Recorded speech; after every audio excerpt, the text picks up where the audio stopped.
All right, good evening, folks. Can you guys hear me? Good evening, Yeah, Will. what's going on?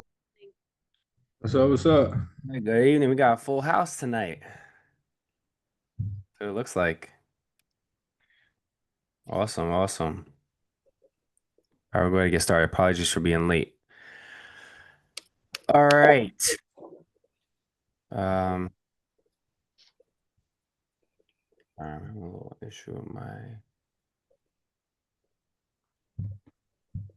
All right, let me go ahead and share my screen. All right, cool.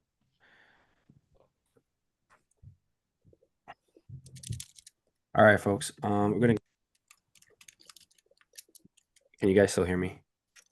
Yes. Uh, All right, cool. All right, so we're gonna go ahead and get started with the shift turnover report for September 16th. Your shift lead today, we got Jay, Jalen, Dynasty, Lexus. I think I saw Jordan on here, and I'm missing anybody? That's everybody. Risk level is low, system health checks. I think everything. Go ahead and pull up Sockbite and log in. Dynasty, Lexus, J, the action provisioning. How's that coming along? Have you guys got access yet? access for All the tools? I got everything except the only one I was unsuccessful with so far was QRadar. Same for me. That's what. Meaning unsuccessful, meaning that you weren't able to log in because we've been having issues. Not sure. I was unaware that y'all was having issues, so that could be the case. So I was just saying in general, unsuccessful. Yeah, I'm unable Okay. to access it too. Okay. Let's see what's going on here. Um, was everything up and running yesterday? Yesterday we didn't even have to use QRadar, but everything that we was using was up and running, Sockbite and CrowdStrike. And currently I'm in both of those now, so I can Yeah. get an update on that saying that it's active and running. I just want to know because I know sometimes there's maintenance and whatnot, but it seems like I just want to know when the last time it was actually like up and running. Okay, so I'm getting an error there. The site can't be reached. Um Jalen, can you do me a favor and can you just take a screenshot of that error? I'm assuming you're getting the same thing and drop it in support if you don't mind. All right, cool.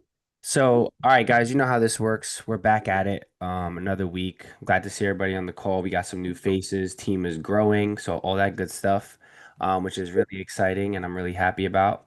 Love what you guys are doing. I'm seeing you guys post. I'm starting to see you guys get active in the community, so that's all great. Keep it up. Make sure you guys, lift as you climb. As far as general announcements, pretty straightforward. I'm gonna go ahead and right after the turnover call, I want everybody. Actually, we can do it right now. Um, I want everybody to do me a favor and go ahead and navigate to Justin's profile. So, Justin, if you can drop your LinkedIn in the chat right now, I want everybody to go to your page. Actually, I'll pull it up. Right now. And so this is the power of compound. This is the power of having a team. And so you guys can see my screen. You guys see Justin's profile right now. All right, so I'm gonna go ahead and I'm gonna drop this in the chat so everybody can take the time. Thank you. Um, so what I want everyone to do is I want everyone to navigate to this profile. Your profile is looking good, man. I want everybody to go to the bottom of his profile where his skill section is listed. And Justin, what I want you to do is I want you to reorganize your skill section so that they're prioritized in order of relevance. So, what I want everyone to do is I want everyone to go to your skill section, your Justin section, and endorse his top 20 skills. All right, and that's why it's important to have these organized in a way that reflects your the roles in which you're applying, right? So within the drive, there is a within the, I want to say, career advancement folder, there's a list of bullet points or domain of expertise. And so though those domains should be listed as skills on your resume, on your LinkedIn, excuse me.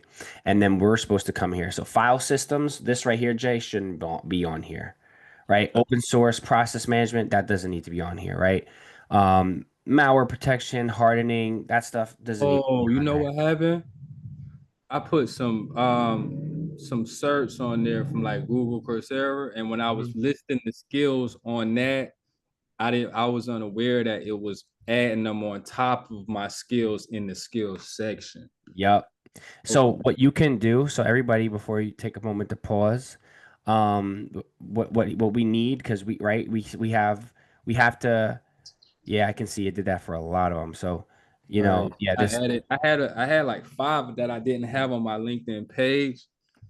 Um, and when I was, updating my profile, I was yeah. putting I got it though. I'm looking at all of them now. I'm So I currently want you to reorganize and vamp them. So what I'm going to show you guys, and this is really important because when you're applying for jobs, and I'll show you in just a second, when you're applying for jobs, you're actually going to be rated based upon um, your profile comparing to the job description, and it'll rate you. So, for example, right here in the drive, if you go to career documents, and then here there's a file which says program bullets for resume. And these are the approved roles, how you should be reflecting this experience on your resume and your LinkedIn. So you can refer to yourself as any one of these positions because this kind of summarizes what we do on a daily basis. And a lot of these roles are used interchangeably. Um, Now, the program bullet points, these are the skills that you should have listed in your LinkedIn, and you should have them listed in somewhat of like this order. It doesn't have to be 100% apples to apples, but I do want all of these skills. So like playbook development is a skill, right? Incident response is a skill. It may not be expertise. So if it's just like incident response management, that's fine. Malware analysis is a skill, right? So those are 10. And I recommend you have at least 20 skills, at least 20. I think like 30 is a sweet spot, 70 is too much. And so make sure that you prioritize them in relevance to the jobs that in which you're applying. And so the reason why we have these roles here is because you're going to be applying to jobs that say SOC analyst. You're also being applying to jobs that say security analyst or cybersecurity analyst or cyber defense analyst or. So what you need to do is you need to go onto LinkedIn. And Justin, I'm going to go ahead and give you a minute to reorganize your skills. So let's, give Justin a minute to go back, reorganize skills because we don't want to be endorsing him for the wrong skills that he's going to be removing. So let's just give him a second. And don't worry, I'm going to do this for everybody. So I'm going to make sure that everybody on these calls takes the time to go to everybody's page and endorse them for their skills so yeah, that they added nobody a lot. feels like they're not. You Huh? I said they added a lot. They can Yeah. start with somebody else and come back to me for the sake of Okay. efficient. Okay, cool, cool. Look at that. Look at that. That's love. So, but yeah, well, I'm gonna focus on right now, just in the meantime. And either Dynasty, we can pivot to you or Jordan or Jay, it doesn't matter. I just want to make sure everybody's profile is ready to go. So we're gonna do this for everybody. Everybody's gonna get a love. Everybody's gonna get love. But I want to show you guys why this matters. Because Jay, you had some, Linux first, PowerShell, not important, but like these are not necessarily skills. These are I guess you guess they're skills, but these aren't like for example, I got you. I waterfall was unaware it was methodology, doing that. I'm mad right? because I had everything organized when You you did, but nah, everybody for people who may not know, right? Waterfall methodology, that's like I want to say Scrum or Agile software development lifecycle methodology. Not really applicable to what we're going to be doing, right? You're not going to see this in any, I would say there's a 90% chance, 99% chance, 99.99999% chance you're not going to see this in a list of top 10 skills on a job description. I'm going to show you that right now. So we're going to go to jobs. Um, and I'll show you why this is relevant. We're going to go to jobs. We're going to literally, oh, here's one lead cyber defense analyst. Do you guys see that? Oh, look, security operations Analyst. Let's go back to our handy dandy reference. Oh, look, cyber defense analyst. Oh, look, security analyst. Okay, so maybe I know a little bit about what I'm talking about. If we type in, let's say, security analyst, actually, I should have just clicked on that one. Let's do this one because this one compensation looks pretty healthy. Um, and it's remote. So, and it's an easy apply. This will take literally, let's just do it for shits and giggles because I want you guys to take the time to just be like, easy apply. Okay, cool. Information. Next. Home address, city. Let's just do York, PA. That's where I'm based out of. And for some reason, it's not actually. I don't give people this address. So let's do this. Copy of my resume is already there. All right. Work experience is all there. Next. Education's all there. Next. This is actually a long one. All right. Let's do. Are you a veteran? No. Do you have a history? No. All right. This is long. Wow. For this. Okay. Cool. Next. Okay. Next. Desired salary. Ooh, they're hitting us with the salary trap. All right. Well, what was the range? The range was something. Let's just do 180. All right. Enter number larger than 0. Did I not? All right, cool. No, I don't need sponsorship. Are you currently subject? No, I'm not. And for the sake of time, this was a long one. I'll be honest. This was a long, easy apply, right? And I always uncheck that because I don't really want to follow every company and necessarily apply for submit. But that took me what, maybe 60 seconds? About approximately. And that's on the longer side when they're easy apply because typically they don't ask you for so much information. But what I wanted to point out is and not every job will, but most will. Oh, and this one's really good. This is a really good one because you can see the company, the role, but look, it actually shows you who you can reach out to, right? So it shows this guy posted the job, which is kind of dope. And it's nice that they're being transparent about the salary expectations and range. But what I was looking for is for this to show the skill stack. So let's just go to a different one. Security operations analyst, 145, 195. This is nice too. Oh, I actually applied for this. Cool. So I must have did this in another meeting. So okay, this one doesn't have. This one has. Okay, your job description. Obviously, it has some additional details. Work from home equipment, paid time off. Nice. Senior cybersecurity analyst. What I'm looking for. It's like when you go to the car dealership because you had something wrong with your car was making a noise, then you get there and it stops making the noise, right? That's what's happening right now. Let's see. Okay. Show match details. Where's it showing me? No, I didn't want this. What I'm looking for is the skills. So let's keep moving forward. Let's go back. Let's type in security analyst and let's see what pops up. Information security analyst. Actively reviewing. Your profile matches several required qualifications. So there's some AI stuff going on here. All right. I'm happy to see that they're putting the salary ranges. That's actually a good thing. I like the transparency there. Is this it? This is not it. It's not what it looks like. I haven't done this in a little while. So what I'm looking for is it'll say like typically right under here, your profile matches 7 out of 10 of the skills listed. So that's essentially what I'm looking for. Um, okay, I'm not seeing it. So, but still applies. There's got to be one. Wow. Maybe that's this new thing. Um, 'Cause I can't remove it. So I don't know. Maybe that's the how it's working now. Security analyst. I can't imagine, but if it is, then it is. But if it is, well then there it is. But I can't imagine that's what it is. Sponsor of LinkedIn. Okay. Hmm. I guess this is it. I mean, I haven't found one. That's unlikely. Probably matches some. Okay, so you guys seeing what's happening here? Some required qualifications, right? Matches some qualifications. All right. Matches several. It's green now, right? Matches several. So I think that may be like an update, maybe potentially. It looked a little different before. Um, typically would show you like 7 out of 10 or a number. Now it's like, hey, your profile matches several required qualifications. Show match details. Let me just click on this and see what's going on. Maybe this is what it was the whole time. Um, Okay, so it's asking for its premium.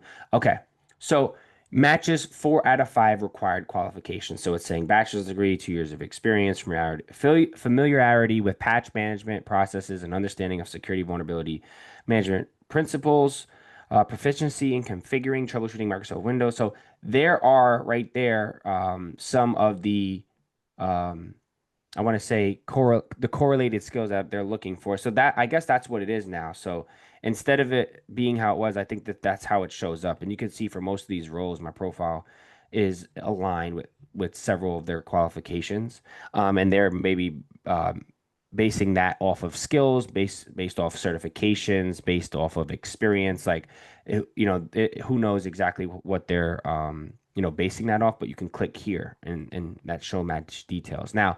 If you don't have premium, you won't be able to see all the features. But the point I'm trying to make, and what is a fact, is that what they're looking for, right? And I'm liking these salaries; those are pretty healthy. What they're looking for is they're going to be comparing your resume with the job description. All right. So what you'll do is important, or the roles, responsibilities. So like you scroll down, all these job descriptions will look slightly different. But look, these are the people posting it. Look, the hiring team. So this is really helpful because if you applied for this, or you can reach out to this person and send them your resume and just say, hey, I applied for this job. Keep an eye out for me. Here's my resume, within your duties and responsibilities. This is what your resume has to speak to because that's what they're looking for. So develop the security strategy to ensure adherence with compliance, risk, and framework. Okay, you'll take part in training. This what role is this? Information security analyst. Work with the legit legal department. Okay. What else? Lead process and vulnerability management. Create security policies and procedures.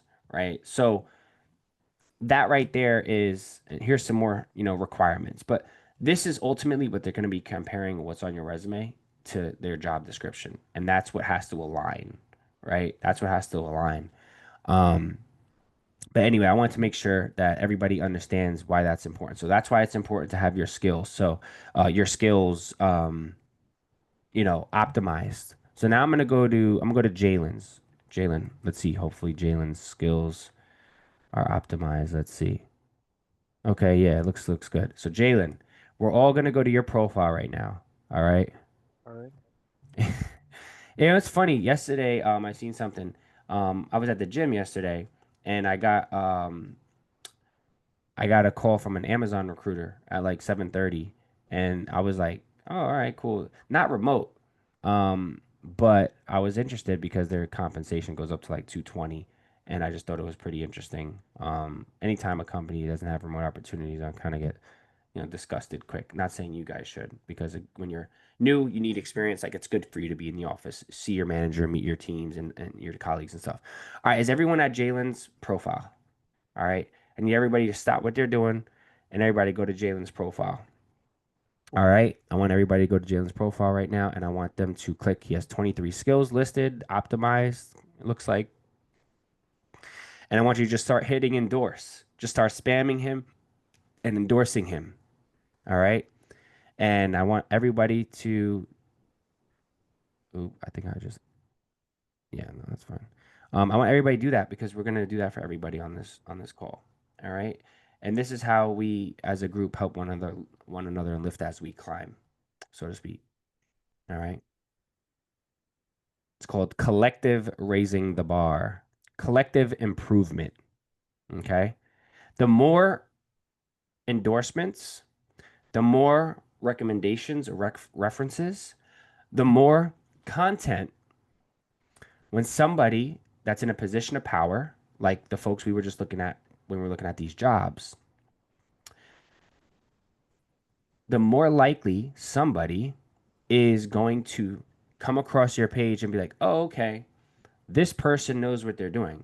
And they're going to be confident because you can see, right, that this person has endorsements, additional credibility. And look at this people you can reach out to, show all.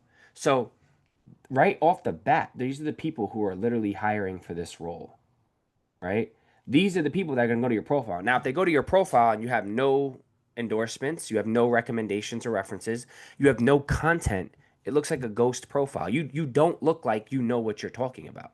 You don't look like you're active in the weeds, day to day. You don't look like you know about any recent breaches that take place because you don't keep tabs on what's happening, right? So that works against you because now you're applying, but guess what? That easy apply button you just hit, this is why the indirect strategic approach is so important. But that easy apply that you just hit for this role, well, let's just look at it. And again, take it with a grain of salt. It's not like I would say 100% accurate, but over 100 people clicked on apply. And it was promoted by the hirer, right? That's just for this role. Let's go to this one, right? 4 hours ago, one person clicked apply. Wow, I've actually never seen that. And this is remote, based out of what? I might apply to this. It's not an easy apply. Boo. Not easy apply. It's how lazy. That's how people get lazy. They don't say easy apply. They want to just click, click, click, done. You know what I mean? But hey, look, this one had one person apply to it. It's remote, 110 to 140. All right. And it's with Lenza. This is actually not bad. So what you want to focus on, I'm gonna save this. What you want to focus on is you want to focus on when someone comes to your page that they're gonna get captivated by how much content and how much of a contributor you are in this space, right? What you're doing in the program now is going to be apples to apples what they're looking for. But if you're starting at a deficit because you don't have a degree, you don't have certifications, right? You're transitioning. You're what I call career transitionist, which is fine. You got to go above and beyond in the other domains and categories, which are way more. They supersede and way more relevance, right? Everybody has to do this, right? Did everybody take the time out to do that for Jalen, our good brother Jalen? Yes.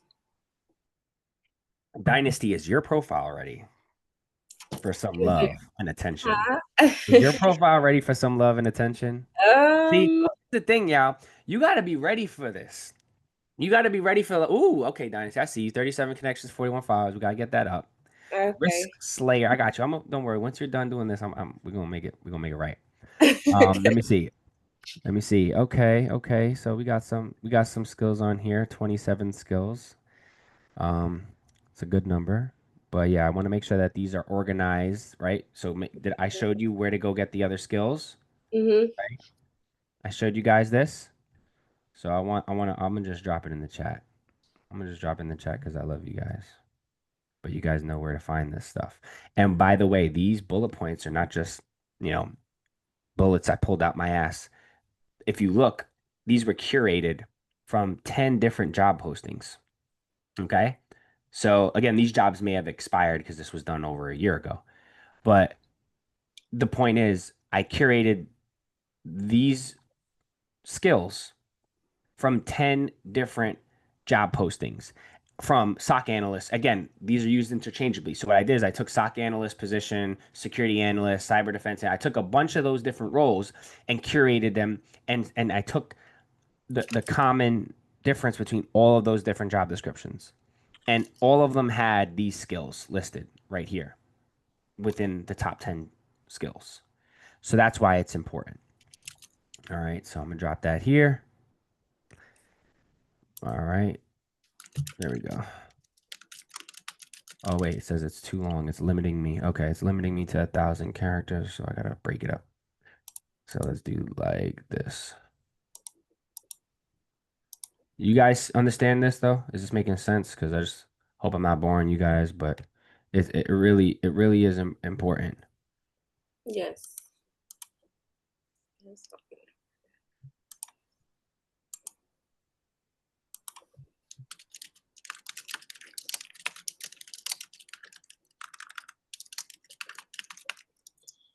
Also, I need to add my resume on there, but I want you to look over it before I like put it on there. Yep, we'll do. We'll do. Just yeah, what one of the things we'll do, and I'll actually go back here now because I know I kind of let me see, went off task, but let me go ahead and add this while I'm here. All right. So okay, Dynasty, I see you're there. I'm gonna do the same thing with Lexus. So one of the things you need to do, Lexus, saw you on video before you went away, but I hope I'm you're here. still I'm here. just eating. I didn't want to eat in your guys' face. Girl, eat in our face. Come on now. You can eat in our face. It's all right. So polite. All right. So what I want you to do is everybody has hyperlinked their resume, their LinkedIn profile, their cover letter, and their YouTube channel. So everybody is expected to have a YouTube channel. I can see that Dynasty didn't do it yet, but because she has tours hyperlinked, that's just because it was copy and pasted. So most people probably do. But let me see if good brother Jay did. Of course, my man. So what I've asked everyone to do is I've asked everybody to brand their name on YouTube so that everything that you guys learn and go through and want to share, you can post on YouTube. That is such a power play most people underestimate because when you're in an interview and you're asked, so tell me about, what do you know about what do you know about like cyber threat intelligence or just intel? And you're like, well, actually, I have a YouTube channel and I post there frequently every week in regards to different cybersecurity news, media, vendor research, covering, just different topics in cyberspace, cybersecurity. I actually did a write up on the recent CrowdStrike breach that just happened.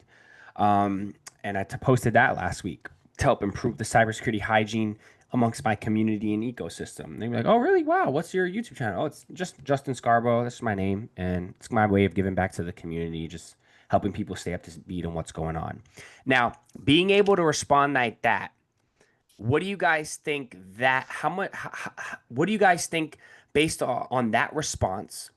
Or if someone was to ask you in an interview, because it's happened, you're always going to be asked this question. What do you do to stay up to date in cyberspace? Oh, yeah, so I watch the news and I check out different like feeds and stuff, but yeah, that's pretty much it. I don't really do none of that shit. I'm just saying it because I ain't got nothing else to say. So, right? Y'all don't do none of that. Nobody does that. Show of hands. How many of y'all went on ChatGPT this morning or took 5 minutes out your day to go on Bleeping Computer, Hacker News, Dark Reading, Security Weekly, just this morning and glanced on cybersecurity breaches, incidents? How many of us did it? Honestly, let's see who's honest on here. I definitely didn't do it. I didn't do it, but I do watch a YouTube channel in the morning. Okay. That's all right. But all right. So none of us did. So, and that question's coming. You know that question is coming. So I don't think I've ever had an interview that hasn't asked that. Maybe a couple, but like I've had so many that it makes sense. But the question is coming. I'm telling you now. What do you do to stay up to date in cyberspace? What do you do to stay up to date? What's going on in cyber? That question is coming. So if y'all want to be basic, be basic. So the first video wow. need to be the top 10 things you can do to stay up to date in cyber.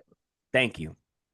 That's what I'm getting at right now. That's what I'm getting from what you're saying. Three things you should never. I got a whole video on what. Three things you should never do if you want to get a job in cybersecurity. Prioritize certifications over experience. Use student in your headline. Use aspiring seeking opportunities on your LinkedIn. There you go. There's your video.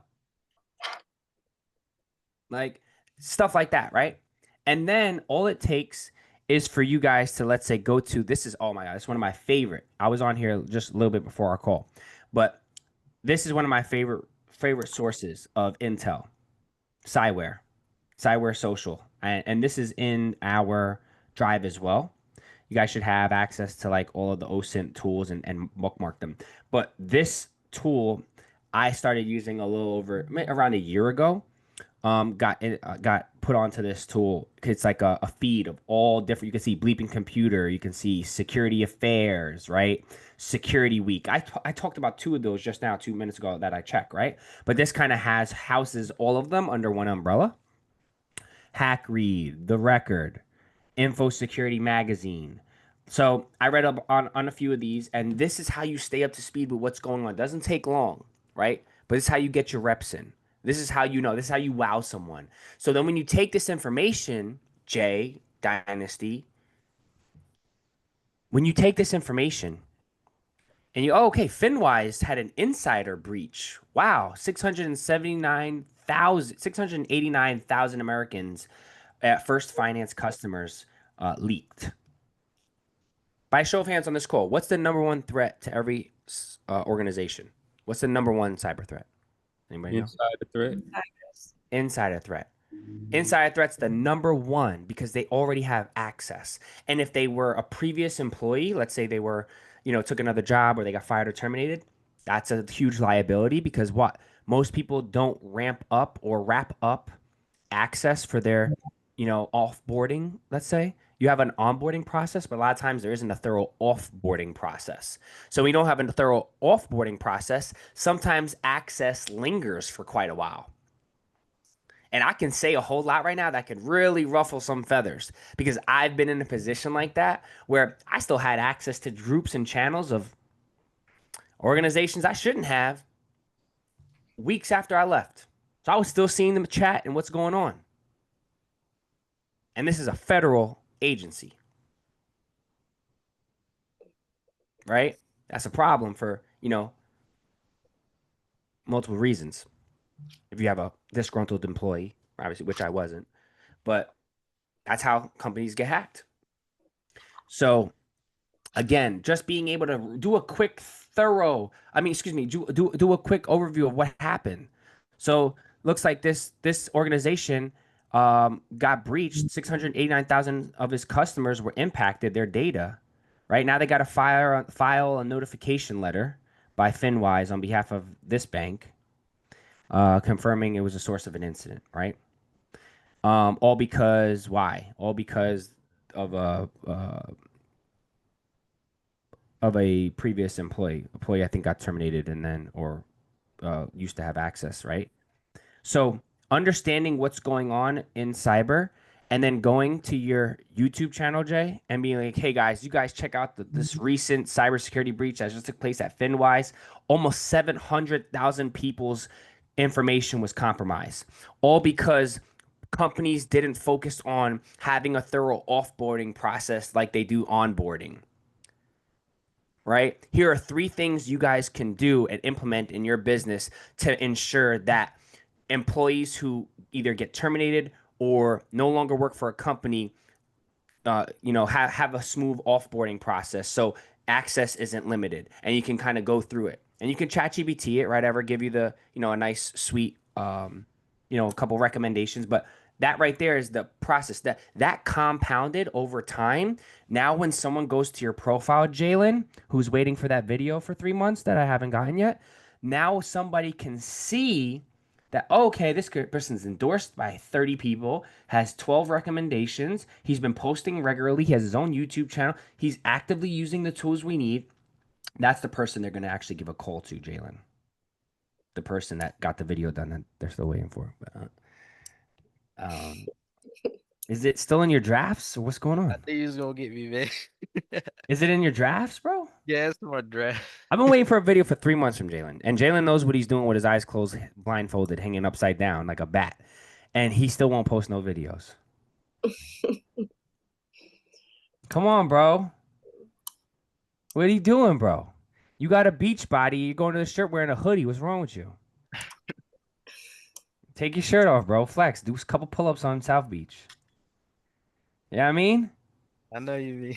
Relax. Stay a little. Come on. All right. I'm putting you on blast because I love you, bro. I know. I need it. I need you guys to do your thing. All right, cool. All right, so do me a favor. go show love. Everybody go show love to Dynasty's profile, please. All right. We're gonna do the same thing. I'm not gonna forget anybody. Don't worry. I'm not forgetting anybody. Let me finish this up here. Any questions on anything I said? I've done a lot of blabbling, relevant blabble. So, but I think it's important. Any questions on anything that I said so far? Okay. All right, cool. So that's that. So Sockbite is up and running.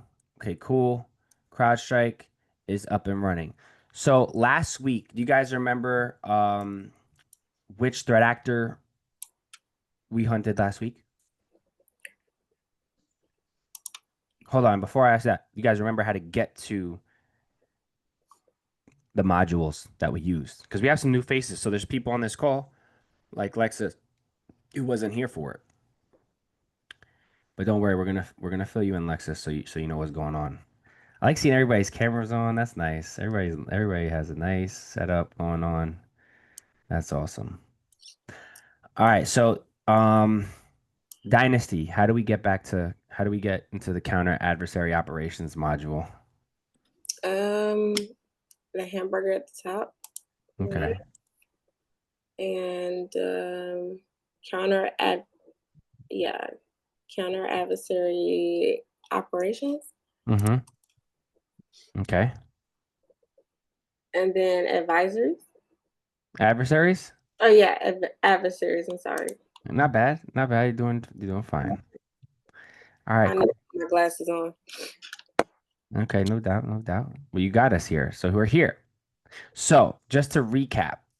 So last week we did a threat hunt on Blimp Spider, I believe, if that's correct. I think that was a Russian financially motivated threat actor. No. Was it a Russian or was it a South American? I believe their origin was South America. Correct me if I'm wrong. And they're not even in on the front page anymore. So that probably, yeah, a lot of activity. All right. You can see all these folks are active. So I'll pull them up real quick. So I think it was Plump. Does that sound right? Plump Spider? Yeah? No? I think it was Plump Spider. All right. Yeah, Um, I remember something about Plump Spider. yeah. Okay. So every week, you know how this works. We get on a call, we do some threat hunting. All right. This is a different type of cybersecurity. This is a different skill set. You're not working in the alert queue, essentially, responding to an alert. But this could be, let's say your manager said, "Hey guys, I need someone to do a threat hunt on Plump Spider because they targeted a company of us. Let's say it was a vendor that we use or a supplier or customer, as you can see, right? Customers, all anybody who's associated. This falls into what's called third-party risk management. So any third party that is affected by an attack or an incident, we care about, right? Because if you've done business with somebody and they have your information, let's say they're a partner, a vendor, a supplier, a customer, and they house information of yours, then your data is liable and at risk. So this falls into, you guys have heard the term, right? Third party risk management, third party risk. This is a whole thing. There's teams who specialize just in that. I happen to be one of those people. I spent the year doing uh, third party risk for GE Aerospace. And so I was working with, the cyber team, the SOC. I was working with legal, you know, and one of the largest incidents that we had was with a supplier that was breached, and they some of their data was exfiltrated, right? Some of their data was exfiltrated, which contained our data, and contained information that is falls within the I want to lose my train of thought. Some of their data that was exfiltrated contained our information and was highly confidential. And so now you have to go through a whole series of, post incident analysis to essentially mitigate the impact. so that, you can mitigate the impact financially, the reputation, all that stuff. And so when you're working for what's called a subcontractor for the, Department of Defense or any of these 3, 4 letter agencies, you have to stay in compliance. You have to follow a lot of different guidelines, right? And so the reason why I'm saying all this is because third party risk is a huge thing. It's so real that it's not even like your company has to be, the victim of a cyber attack, but anybody that you're working with or partnered with or connected to, if they become a victim, you have to care about it because likely your data is at risk as well, right? So, again, this skill set of threat hunting is kind of like a black box. Think of it like black box hunting. Like you don't know anything besides maybe have an adversary name. Maybe you just know it's Plump Spider. So let's just say, in this instance, Plump Spider, which is a South American threat actor, criminal organization, e-crime. They're active. So they were first seen in September, about 2 years ago in 2023, and they're still active to this day. They're targeting these following industries. Their target countries are Brazil mainly. And so yeah, that's the scoop, right? And you can see here in these modules, we have like these widgets. So you can see total indicators. That's like being served on a silver platter, like indicators are compromised, which is what we're going to look for. That's what you typically hunt for when you're doing these threat hunts. So typically the first thing you want to do is have an understanding of who you're looking for, like what entity, organization are we building a threat hunt or threat actor profile around? In this case, or last week, we did one on Plump Spider. So what we're gonna do is I want to do another one tonight. And this way you all can get some experience. Does anyone want to volunteer to drive and walk us through? Anybody want to volunteer the steps? Dynasty, you did a good job getting us here. Do you want to continue to jam out, or I don't mind. okay, cool. And then on the back end, we're gonna have we'll have anyone else want to take notes and be the scribe, and this way, because last week you saw when I was doing the report and I was building it out in Sockbite, it crashed on us and I had to do it over again. So we gotta have it like I recommend having a notepad or a OneNote, open where you can just take notes and capture all the artifacts and observables and whatnot. This way we can easily just transfer that when we write our hunt. Anybody volunteer for that? If not, it's fine. I'll do it. You do it. You Gotcha. got your profile up and good? So I would say Lexus was raising her hand, I think. You sure? All right. No, Lexus can do it. All right, cool. Let's get Lexus. Sure. You gotta get your hands dirty early, right? Okay, so this is a good one. We're gonna investigate Chatty Spider. So here's the scenario, folks. So the scenario is, Alexis, you just got a job, and you and Dynasty are working on a team together, and I come in and I say, listen, I need someone to conduct a threat hunt on Chatty Spider. I need you to stop what you're doing. I need you to conduct this threat hunt because they have recently breached one of our suppliers, and so I need you guys to write up a threat hunt or conduct a threat hunt on this threat actor. That's all you know. And using this tool, CrowdStrike, which is an EDR tool, specifically the counter adversaries operations module, is a hack, right? It's being served on a silver platter because we have now a threat actor profile. Like we have a lot of like the rudimentary baseline foundational information that we need for this threat hunt. But if we didn't, we still know how to find the information, right? We still know how to go out there and gather those IOCs and build the threat actor profile, even without being served on a silver platter, just because we're like that. But being that we want to go through the process, reinforce the steps on this threat hunt. I think there was like 5 or 6 steps last week we went over on how you do this. I know Dynasty, you took notes. Jay, you took notes. Jalen, I know you know this already. Jordan, I know you know this, but you can probably get some refreshing because I know you've been working. So I want you guys to start from there. So that's the scenario. So you come into work and I slap this threat hunt on your desk and I said, I need you guys to conduct this threat hunt because a supplier was compromised. And again, in cybersecurity, it's never a matter of if, it's always a matter of when. And when a third party has been compromised, we care about that because we want to make sure that we're not the next victim or target.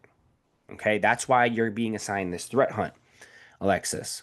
All right, so get your notepad out, notepad plus, your OneNote, be ready to type because we want to capture as much information as possible. And Dynasty is going to walk you through the steps on what we do from A to Z from just this point forward. So Dynasty, the floor is yours. Okay, so step one, I believe we build a threat actor profile, which is we're gonna What look information is relevant on this page? What information do we need to capture on this page so we can start? we're gonna look at the target industries, the origins, first scene date and last scene date, Okay. motivation, and the adversary type. Okay, so we see that they were first seen in 2022 and Mhm. last seen recently, so they're active, which is why their status reflects such. The adversary type, they're an e-crime organization and they're criminal. So their motivation is they're targeting, you can see all these different industries because they don't give a damn who you are, what you do. They're a criminal, organization. So their motivation is criminal and it's most likely monetary, right? For money. Their origins, they're based out of Russia, Eastern Europe, but like once I see the Russian flag, we pretty much put all the responsibility on them. Um, so yeah, this looks like it's a Russian federation, which makes sense. It says it right there, Eastern Europe, Russian Federation. So the name, the origin is important. I would say, first scene, um, last scene, right? We know they're active, they're criminal e-crime organization. Targeted industries is important, so we want to capture that information. Um, and I hope, Lexus, you're not like hard typing this because if you have access to CrowdStrike, I probably should ask that. Do you have access to CrowdStrike yet? I've been having some issues. So when I went to Okta and I clicked on the app, it was saying I needed to put an Yes. extension. So I did that, and then it's still not allowing. Because you're using the wrong MFA. So when you're trying to get into CrowdStrike, you're not going to use Okta. You're going to use Google Authenticator. And so if Okay. you scroll down on that document that you're referencing to set up your onboarding, if you Mhm. scroll down a little lower, there's more instructions to set up your Google Authenticator, which you need to access CrowdStrike. So you're just using the wrong MFA code to get into the tool. Okay. You use Okta to get into the, SOC, like once you log into to Okta, that's when you use your Okta app for the MFA code. But when you're using CrowdStrike and only CrowdStrike, that's when you're going to reference the Google Authenticator. So, all right. So what we're going to do, because I don't want you to try to like hard type this and, like we want to work smarter, not harder. Hmm.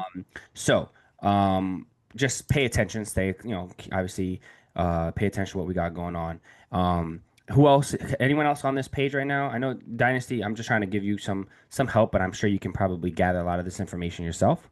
Because you're on. Is everyone on this page that has access already? Yes. Okay, cool. So just we're speaking out loud. You're still involved, Lexus. You're still, you still have to get this report to me by the end of your shift. So we need to make sure that you get this done. All right. So we have all that relevant information, targeted industries. So we know who they're targeting: legal, engineering, consulting, academic, right? Professional services, hospitality. Target countries: Canada, U.S., Cayman Islands, and Japan. That's where I'm trying to go. I'm trying to go to Cayman Islands. I just need a laptop and a hotspot, baby. I'm outside. I'm outside underneath the palm tree with a pina colada in one hand, a monkey on one shoulder, and a macaw parrot on the other. All right, that's living large. All right, that's like cybersecurity in real life for me. I mean, that's just what type of time I'm on. Community identifiers. That's another way to say alias. That's another way to say, if your name is Lexus, but your, nickname is, Lex, right? So that's just a way for you to be like your alias. So Chatty Spider, which is the name of this threat actor, they always come up with the funniest names. Chatty Spider also is also known as Lunamorph, Silent Ransom Group, Unk 3753, and Storm 0252. Unk UNC 3753. Once you're over 30, they start trying to call you Unk. I'm not jacking it. I'm still big bro, right? But like, I don't know, Jay, you might be Unk. Oh yeah, I'm Jay definitely on. Jay Unk? yo. Yeah, he on. You on. Hey, That I'm means gonna tell you, auntie then. I'm proud of it though, because the way this new generation be crashing out, Yeah. y'all Nah, for real. can have it. Y'all can Yeah, have I it. mean, listen, they don't know, but being called old and just, getting a chance to like live a full life is a blessing. So like for real, for real. I'm gonna tell you something though, man. My grandfather's 97. Wow. God I'm all bless the time, him. You got the good genes. still in his right mind, walk, talk, still take a shot of liquor with me. I talk to him all the time. Every time I talk with him, I'd be like, man, I'll be blessed if I get it to your age. If I make it to your age, he always look at me, he'd be like, being old suck. You want to trade places? Reminds me how young I still am every day, every time I see him. Like, Listen, that's a fact. I'm trying That's to a tell you, fact. man, like he tell me, he be like, man, you still got all the time in the world. Stop playing. Nah, for real. We do. We can't But waste it. yeah, man. But yeah, these new generations, man, they be crashing out too much. Yeah, y'all Then can have my grandfather said getting old is not for sissies. So let's just leave it at that. But it. yeah, Yo, start Unk, hurting. I heard. huh? I heard stuff start hurting when you wake up in the morning. Yeah, yeah, nah, man. Listen, you gotta stay up. After I ain't there 30, yet. I it's ain't there real. yet, but I be in the gym, but I That's have what it is. people my age who got serious back problems and shit. So Yeah. I'm like, nah, I don't want no more. Yo, but also here's the thing, man. You got to do it because when we work from home, and I started noticing that because I was like, why is? Because I work from home and I'm sitting down all day, right? And so I'm not getting up, getting on the train, walking to the train, then walking 3 blocks to work, right? Like when you work a job where you're sitting down all day, I have a walking pad right to the right of me right here. I don't really be using it that much, but I'm starting to use it. Um, and like what I'll do is I'll try to break up my shift. And like if I'm on a like I'm like, all right, if I'm on a turnover call, I'm gonna be walking on my walking pad while I'm doing that. But the point is just be in the gym so you don't turn into an unk when you're really a little bro or yeah. Yeah. When you're supposed to be a big bro, you're not, don't be an unk if you're really a big bro. And if you're I under love 30, if you're under 30, you should be a big bro. All right. So I heard somebody say they are auntie. All right. So Storm0252. So these are community identifiers, also known as aliases, just another way that they reference themselves. Now, a lot of times you'll see companies go by different names because they get shut down. So they open up another organization under a different name, but with affiliation from the previous org, right? So now we have a pretty high level bird's eye view on like what information is relevant in regards to building this threat actor profile. And again, we're going to transfer all this data and information in SockBite, which is our SOAR tool, and it's going to build out a beautiful report for us. We just got to punch in the information that we need. So now, Dynasty, we have our threat actor profile. We have the information that we're looking for. What do we do now? Now we identify indicators of compromise. Where do we go for that? Like, tell us where do we go? What do we do? Because I'm trying to remember. We're gonna search for what, like our hashes and domains and IPs and stuff, but I okay, where don't do I know go? exactly where to go for Yes, that. you do. Mm. Yes, you do. Is You know where to go. It's right in front of your face. it? Hold on. Help her out, Jay. you just used it yesterday, like virus total. Right, right. But where do we go? Where like Total indicators or thank you. Thank you. Okay, so all right, cool. So Oh, indicators of compromise, right? That's what we're looking for. That's the ultimate goal of a threat hunt is to discover or reveal an indicator of compromise. Now we'll talk about what that is, but CrowdStrike counter adversary operations module has done us a favor because they have a threat actor profile and they also are referencing over 217 indicators of compromise that they've already confirmed are indicators of compromise associated with this threat actor, Chatty Spider. So we have 217. Now, what are indicators of compromise? Lexus, what is an indicator of compromise? Would it be the level? And don't y'all start playing tricks now. When I call on you, don't know the answer, just be on mute and shit. I can't figure it out. Don't do that. All right, Jordan be doing that. I'm just playing. Go ahead. Um, I would say Y'all know what I'm talking about, right? I'm cutting her off like a motherfucker. Y'all know what I'm talking about, right? When y'all don't know the cut me answer off, and y'all it's be all like, right. this mute button, I'm double mute, I'm triple muting the whole time. The whole time, you know exactly Yeah, what's going on, right. y'all. Yeah. I'll tell you, I don't know. Man, I'm double mute. You know, I'll be at work and somebody asks a Double question they don't know the answer to, muted. and they just be like, after somebody else answered it, they come on. Oh yo, y'all can hear me? My bad. I was double muted the whole time. No, you wasn't. You ain't know what we was talking about. All right, go ahead, Lex. What is an indicator of compromise? I would say the risk, would it be the risk level? No, but that's a good shot. I'm happy that you are okay with being wrong on speaker. What an indicator of compromise is a tangible artifact. So Okay. an indicator of compromise, give me one, Dynasty. Domain. A domain. Oh, so then www.facebook.com, right? Not facebook.com is malicious, but that's the domain. okay. Like, what is another one? IP address then? Correct. What's another one, Jay? Double muted. What's another one? A hash. A hash value. What is a hash, Jordan? The SHA-256, the MD5, and Correct. the Correct. But what is it? Like, what is it? it's like a hidden. I don't know how to put it in words. Throw it up and A do this. fingerprint. Basically. Do this. Yeah. Look. Do that. Is it a Seriously. like a Throw up the unique gang sign. identifier? It's a unique identifier. Yes, and it's a digital thumbprint, a fingerprint. I was gonna say like digital evidence, but that'll See, still he be came off wrong. speaking. I talking about. See, I was gonna say, but what had happened No, was. I got it pulled up right here. As soon as you add it. All right, so it's a file hash is a digital fingerprint of a file. Simple enough, right? So we got domain, we got IP, we got file hash. What else? Emails. Yep, an email address. And anyone else know the last one? Jalen? You already said domains, URLs. There you URL. go. URL, the cousin of domain. So URL is just like the full identifier, right? So you got facebook.com/blah slash blah blah slash, right? The whole URL is including the domain. All right. So if you look here on my screen, you can see domain, IP, MD5, SHA-1, SHA-256. You don't see URL on here, and you don't see email address just because there aren't any those indicators associated with this threat actor at this point in time. Doesn't mean they're not out there. Just they don't. CrowdStrike doesn't have them recorded. So, question?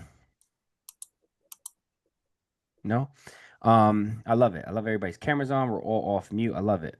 I hear the clickety clackety. We working. So the type. We just went through the different types of indicators of compromise. You know, you'll be surprised how many people don't know what an indicator of compromise is. You'll be surprised. They don't know. They don't know. All right. So give me an example of an indicator of compromise. They wouldn't know. They wouldn't know to say domain, URL, hash, SHA-256, MD5, which are two types of hashes. They wouldn't know to say URL, email address. They wouldn't know. Like, all right, what are some indicators of compromise you're looking for in a threat hunt? They wouldn't know to say that. They wouldn't know what to say because they read the security plus. They said go get a security plus, so they did, and then now they thought that they right. So now what they had thought is what they didn't know, and now they don't know what they thought they didn't know. And now they're in the interview and they don't know that's an indicator of compromise. So then after they get off that call, and the person sitting in front of them was like, "This person I liked, he looked good and everything," but when you asked him what an indicator of compromise was, he didn't know. He didn't know that DNS was port 53, and so I don't know if I trust this person monitoring our environment. Basically, is what I'm trying to say is what we regret to inform you that we are no longer pursuing to move forward. Anyway, point I'm trying to say is an indicator of compromise is something you need to know. And it's really easy, right? We all know what that is. So now we have 217 indicators of compromise to now we need to do what? Because now we've been handed a silver platter. We've been handed a silver platter from CrowdStrike. It looks something like that. Okay? And they did the work for us. Because if we didn't have this indicator of compromise list from CrowdStrike, we would have to go find them on our own, Lexus. And in order to do that, what would we do? I mean, we'll talk about what we would do in a second, but I just want to, what do we do next? And I'll tell you how we actually do this if we don't have it on a silver platter. I'll tell you how we find these proactively because that's important. But what do we do with this now? What do we do now? This is step what? Where step 2 is to find indicators. Okay, cool. Boom, we got a list. What's step 3 now? Step 3 says to validate the reputation of indicators. Thank you. Perfect. Validate the reputation. And how do we do that? Wait, don't answer that. Why do we do that? It's an indicator. It's bad. Why are we validating the reputation? Why are we validating the reputation?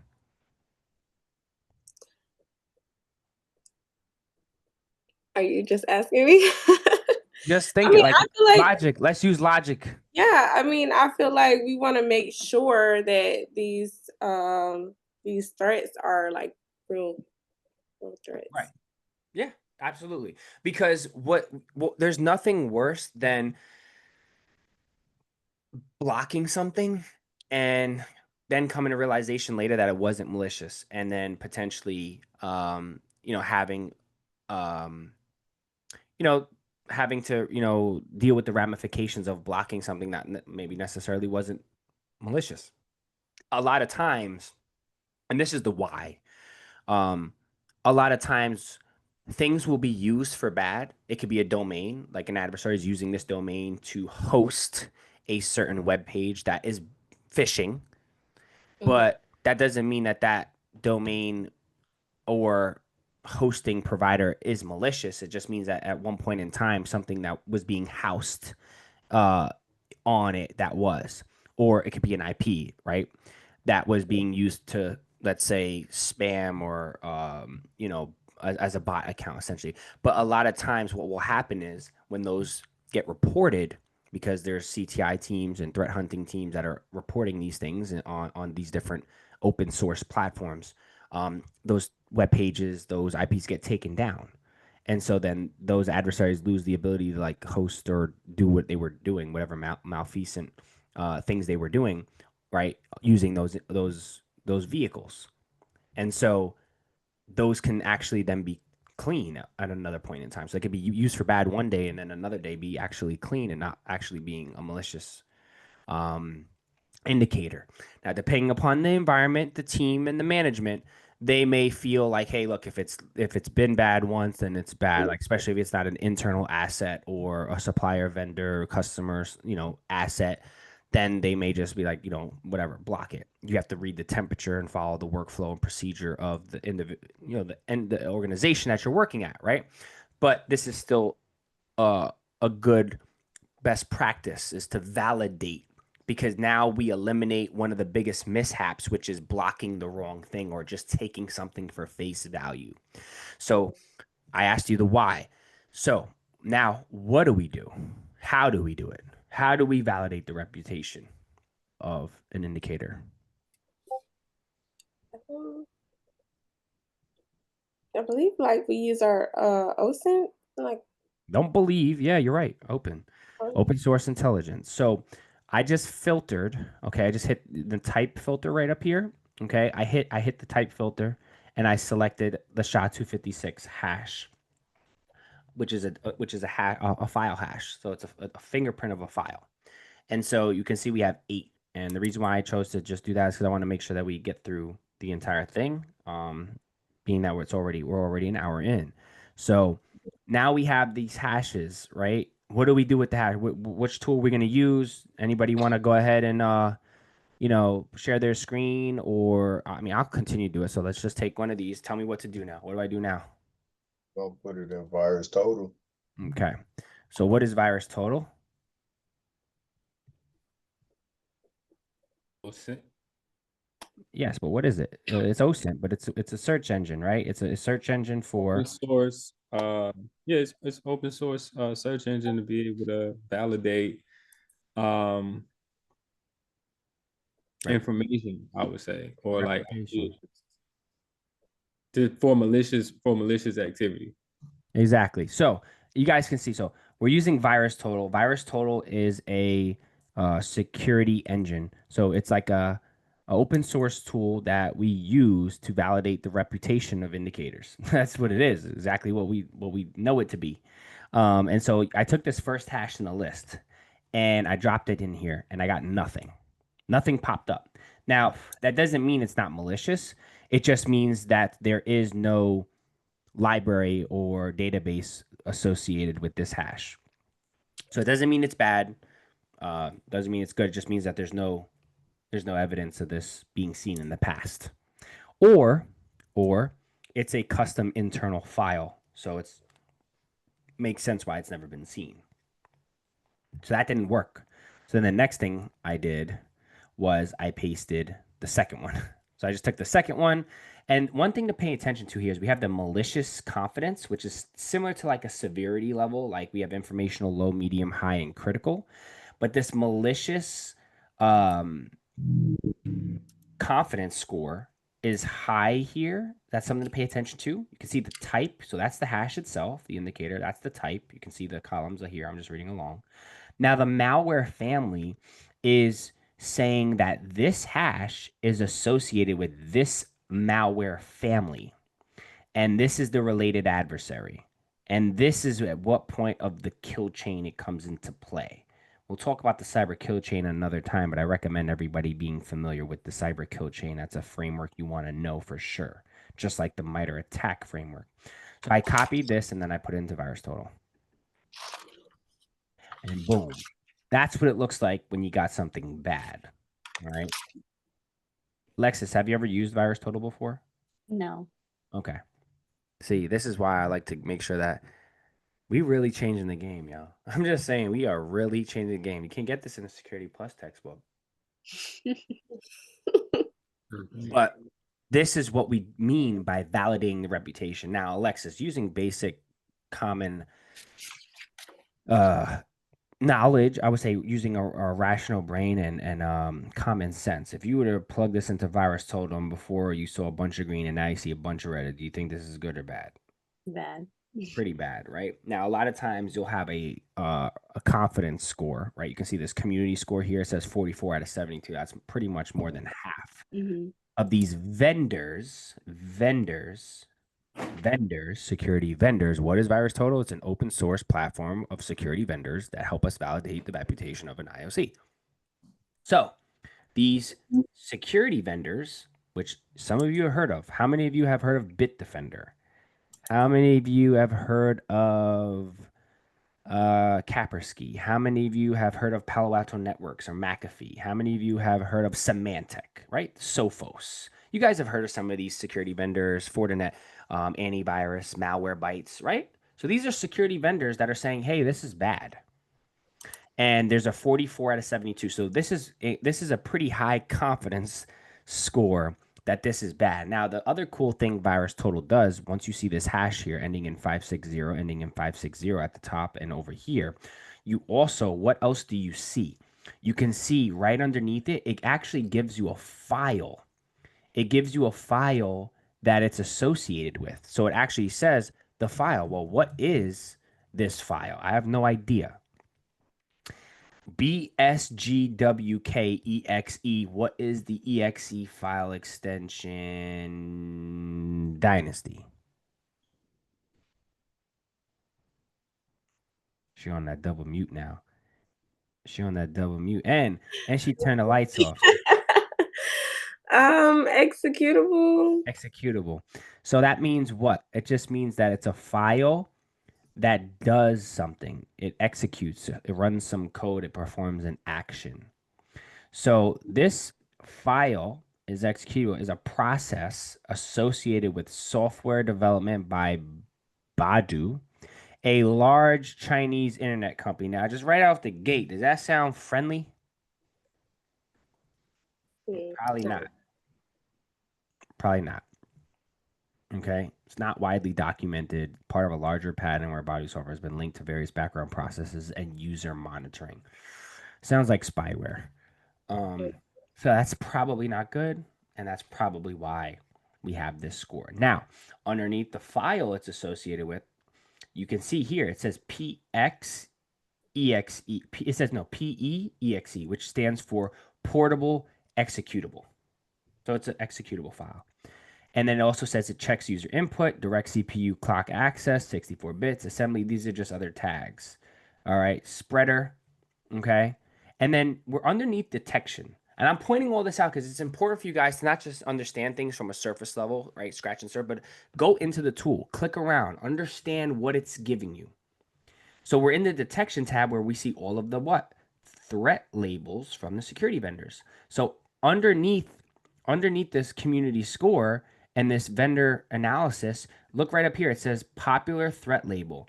What is this associated with? What type of malware is this associated with? Or how is it being categorized? This malware, how is it being categorized? As a what? What type of malware? Trojan. A Trojan. What is a Trojan? Anybody know? Yeah, it's basically a I know this shit is in the Security Plus. Come on now. Come on, folks.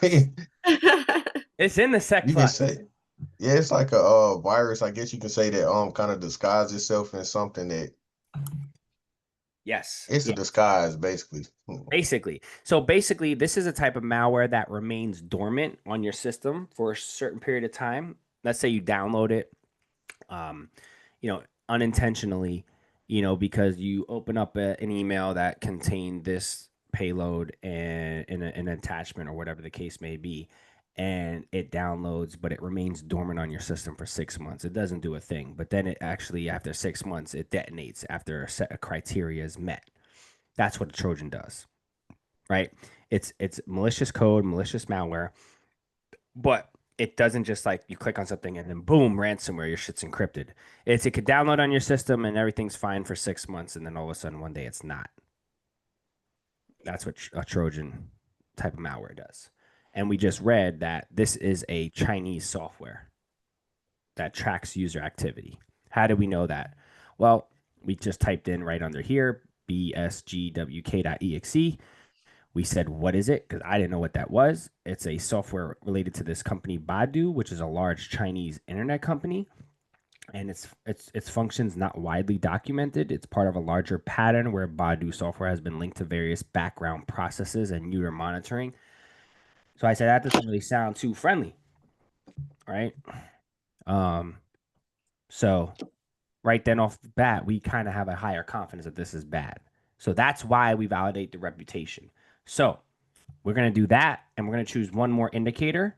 I'm going to go ahead and post this in the chat right now. And the reason why, like just for everybody's understanding, I've had, I'm posting that in the wrong chat. Sorry. I have had threat hunts where I've had 1,000 indicators of compromise, 2,000 indicators, 1.2 million indicators of compromise. Right? Like I actually had to do a hunt, and I'm doing my analysis, my research. I'm pulling up the profile. I got the indicators compromised, and then CrowdStrike had 1.2 million indicators associated with the threat actor. And I was like, oh my God. Now in those instances, you kind of have to filter on like the most recent indicators because nobody can go through 1,000,000 of these. Really, after 1,000, it just starts to get too long because I had to at work validate every indicator. So now I'm doing batches of indicators uploading into VirusTotal, which you can do if you have a paid subscription of VirusTotal. I can upload like 100 hashes at once or 50 at once and just get a report, just like you see here, of all of them. But that's, I believe, only on like a paid version of the tool. But the point I'm trying to make is the reason why we're not going to go through all 217 is because we're only on shift for 2 hours. So we just choose like 1 or 2 of each type. And then obviously you guys would understand the process and the context, because if we were on a shift for 8 hours or 10 hours, you would have to validate all of these, right? And do them all. Which again, you would probably have the paid version where we do that, and it would take. But even a one with 1,000 took me like a couple hours to get through when you're doing all of this in real time and writing the report. Right? It takes a little while. It's time consuming. Plus, you're also monitoring the queue, so you have a split shared responsibility. Okay, so I put that in the chat. All right, what other one do we want to? Let's grab another one. So we go to type.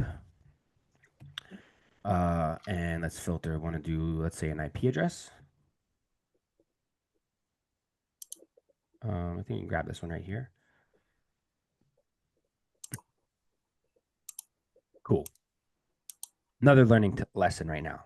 So I just took this IP address here, this 23.254.224 IP right here. And we have one out of 95 saying that this is associated with phishing. Now, what I will say, when you're validating the reputation of any indicator, you always want to use more than one source. You never just want to use one. The reason why I didn't use multiple sources on the last one is because it was 44 out of 95 or out of 72, I think. And honestly, we can just pull it up right now. So I'll just pull that up so you guys know. But what you want to do is you always want to have at least two sources, at least two, because that gives you more of a confidence, right? A greater conviction that this is bad. So we just use virus total and it says 1 out of 95. So that's a low confidence. Still doesn't mean that it's not bad. It very, very well could be. But we want to have like a greater confidence that it is bad. So what we'll do, this is one of my favorite tools to use for IPs specifically, but you can also use it for domains, as you can see here. But I love it for IPs, is Abuse IP DB database. So Abuse IP database, and we go ahead and throw that in there. And now we can see was not found in our database. So this is actually showing actually mixed reviews. So we got one tool saying it's bad, has one vendor saying it's bad, and another tool saying there's no record of it. So that makes us believe it's a low confidence. Doesn't mean it's not bad. It just means we have a lower confidence, lower conviction rate or confidence rate that it is bad. And typically, again, this goes back to the environment. This goes back to the company you're working at and the management that you're working under. When you are in this situation, right, there will be a workflow or let's say a senior analyst or somebody who will give you a I guess you can say just confirmation on what to do in these circumstances under these conditions when you get mixed reviews, because some may say, hey, let's just take eight on the side of caution and let's just consider it to be malicious and block it. But it really just depends on those different variables. So keep that in mind. Okay, cool. So that's good. We have two mixed reviews. Me personally, I would still flag it as malicious just because we got one hit on it.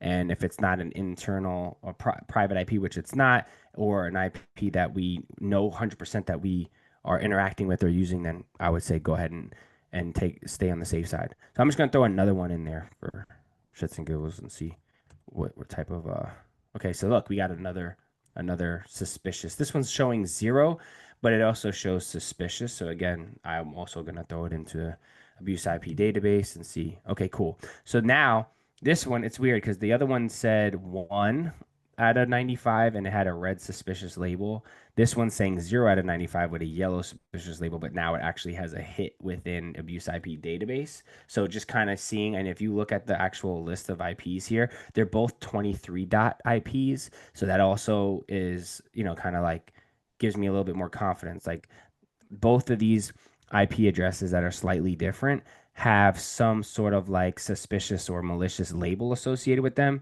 So that kind of makes me feel like, okay, yeah, I definitely would probably lean towards, blocking this if we don't need it.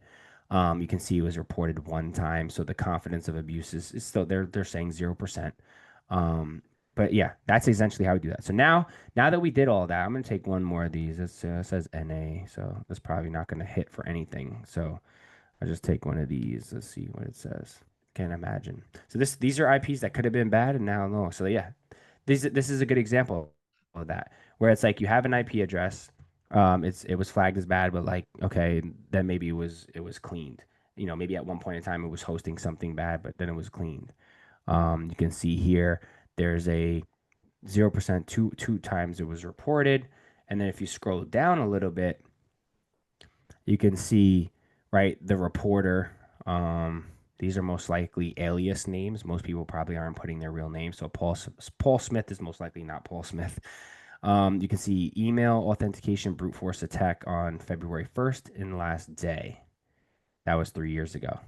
So again, this potentially 3 years ago could have been being used for bad things. Email brute force attacks, attempts to log into mail server with wrong username and or password. So 3 years ago, this potentially could have been being used for bad. Today, it's probably no longer associated with this type of activity. Do you guys see how that works in real time? Right? How we kind of just like use these open source tools, the reputation that we receive from these vendors, and kind of our best judgment to be like, oh, okay, I can see how what he means by that. Does that make sense? I'm gonna go ahead and unplug this real quick. Do we have to cite these sources that we're using in the report? Yeah, you got to cite your paper. Okay. Sort them, but you are going to. Can you guys still hear me? Yes. Yes. Cool. You're not gonna sort them necessarily, but you're gonna reference them, if that makes sense. Well, yeah, I guess sort them, but not how we were taught like in English class. We have to. It was like a tool you used to have to like put the link in and like kind of like cite it and make it. What is that called? Yeah, all that. Format, whatever. But okay, cool. All right, so we got an IP, we got a hash. Let's do one more. Okay, let's do one more. All right, let's do what else? See, want to do a domain? Let's do a domain. So when you said the most recent, if it has thousands, millions of indicators, Yes, I guess how far out would you go as of recent, if that makes sense? 30 days. Okay. So published date right here. If you see here, you can publish it within the last 24 hours, last week, last 15 days, last 30 days. When you're looking at an adversary with 1.2 million indicators of compromised, the last 30 days could have like a couple 100,000. Okay. Thank So at that point, it's relative to, what you consider impactful, or just, that would provide some sort of like, value at that point. Obviously, if it's that much, you think, you would just want to get like a, approval from your lead or from a manager, be like, hey, look, there's over 1 million indicators associated with this threat actor. Like, do you want to just focus on like the last 24 hours? Because there's 10,000, like, and then we can take it from there. You can export the CSV, right, from CrowdStrike, throw that into, you can export the whole 1.2 million, but like, at least like you can now have that data captured, and then just kind of be like, all right, look, we want to focus on the last 24 hours. And so you can focus on the published date, or you can focus on the last updated date. Okay. See, that's why these filters come in handy. Mm-hmm. So, all right, so we got one now. So now let's just pick out one of these so we can see. Let's pick out this first one, this Chapman help desk. All right, let's click on that and see what happens. Let's go ahead and do that in here. All right, that one's clean. Let's grab another one. Same thing with the domains, like they could be showing up clean, but at one point in time we're hosting something bad, which we just saw with the IP addresses. So looks like these are not necessarily showing anything. So, like for example, I've worked in environments where like if this was like if you're not across like let's say multiple tools not getting any indicators, we probably would just like leave it alone, maybe not block it. Depends on other factors and variables like how aggressive this threat actor is and like how close to home the incident, right, was. Like if it was like an internal like company got hit, then we probably wouldn't take you know, um, no chances. And so we would essentially probably just block anything associated with this threat actor without even needing to see like the reputation, because the stakes are high. But if it was like maybe like a third party, because like most of these are not necessarily coming up with anything bad. Also look at the domain, like the top level domain, the .com. If you see anything that's a .onion, that's an immediate indication that it's bad, because anything .onion, do you guys know what that top level domain comes from? Anybody? No. Well, you guys have ever heard of, see, here's one. You guys ever heard of the onion router or the dark web? Mm-hmm. The dark web is basically how you access the dark web is you can't access it through like Chrome or Safari or Firefox, but you access it using a browser just like Chrome, Safari, and Firefox. You Or use it accessing a browser called Tor, Tor, Tor. And so um, that stands for the onion router. And so when you see a top level domain, instead of it being .com or .org or something like that, it's .onion. That's an indication that that domain lives on the dark web via Tor onion router. Anyway, fun facts of the day. Um, so okay, so we got suspicious label here. So I'm just take that. That's good enough for me for right now for the purpose of this. I'm actually plugging into abuse IP database because it actually does run domains. We can't resolve the domain. Please try again. Okay, so it's not going to resolve that for me. Okay, so it's nothing there. I want just Talos. Yep. So Talos is another tool we use for IPs, URLs, domains, hashes. So we can just see if it's saying anything. No results. Okay, that's fine. But we'll still, for the time being, take that. So let's make sure that we do. All right, so Dynasty. Here we are. We validated the reputation. What do we do next? We got to move now. We got to move. Okay. Conduct internal sweep to determine if no threat exists by building out CQL query. Yes. Okay. So now say that in English so we actually understand. So, right. So we need to do an internal sweep. Okay, so what do we do? First step was build a threat actor profile. Second step was to identify indicators of compromise. Third step was to validate the reputation of those indicators and compromise via OSINT tools, in which we just did. The fourth step is to conduct an internal CQL sweep. And how do we get there? How do we do that, right? We're in IOC indicators. Where do we go conduct an internal sweep? And what are we doing when we conduct an internal sweep? Well, tell us how to get there, and then we'll explain what we're doing. So how do we get I believe we go to the hamburger game. there? You believe? Okay, I believe. Yes. Investigate. Okay, Advanced event search. there you go. And then yeah. Start hunting folder. Only 2 weeks old, Dynasty. Yes, 2 or 3 weeks old. This is great. This is great. See, Lexus? See, you're gonna be flying. You're gonna be soaring with the Eagles soon.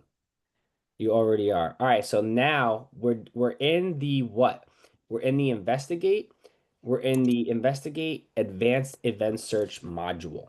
Okay, we're using the CrowdStrike's advanced event search feature to conduct an internal sweep, CQL sweep, which stands for CrowdStrike Query Language sweep. Basically, we're just sweeping through our environment to see, hey, is there any indicators of compromise present in our environment that we just looked at, right? So CrowdStrike has them in a in their I guess you could say threat actor profiles associated with their threat actor profiles, right? So now we have to go and do a search, build out a query using CrowdStrike's query language to now see if there's anything in our environment. Um, so that's what we're going to do now. That's what we're doing right now. And so we want to just confirm that none of these indicators are present. If they're present, we got to go ahead and take steps to mitigate, contain and mitigate that. But if they're not present, that's fine. And we just continue on with the threat hunt and follow the next step. So how do we do that? Where do we do now, Dynasty? Now we need to build the query. Right. Where do I get that? You don't know CQL. You know, if you don't know CQL, what can you do? Because we have a resource. We have a resource for everybody so that they know exactly what to do. And you even know how to read CQL. You even know what it all means. You even broke it down. So where do we go now? I don't know. Did we search? Jalen, you want to help out? yeah, you had a whole document put together, and I believe it was in Drive. Yeah. Yes, we did. Yeah. And Now the where in the Drive? I'm not sure, but I want to say the run books. I think so. Could it be?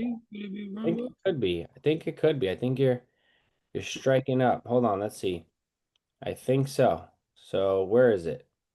We have it in our disposition template. No, that's not here. Sorry. Wrong one. Nope, it's in. What are we doing right now? Is it the CTI/hunting? Yes, it is. All right. So within our CTI/hunting, we have, I might move this just into run books in general. Maybe that'll be a lot easier for people to remember where it is. But we have this document, this run book, essentially, which is instructions. When you hear of run book or workbook or playbook, it's just the playbook, right? When in football, right, before they have a play, before they, you know, hike the ball, everybody gets in the middle, they huddle, and then the quarterback has a, like a workbook, a run book, a playbook of the play. That's where the term comes from.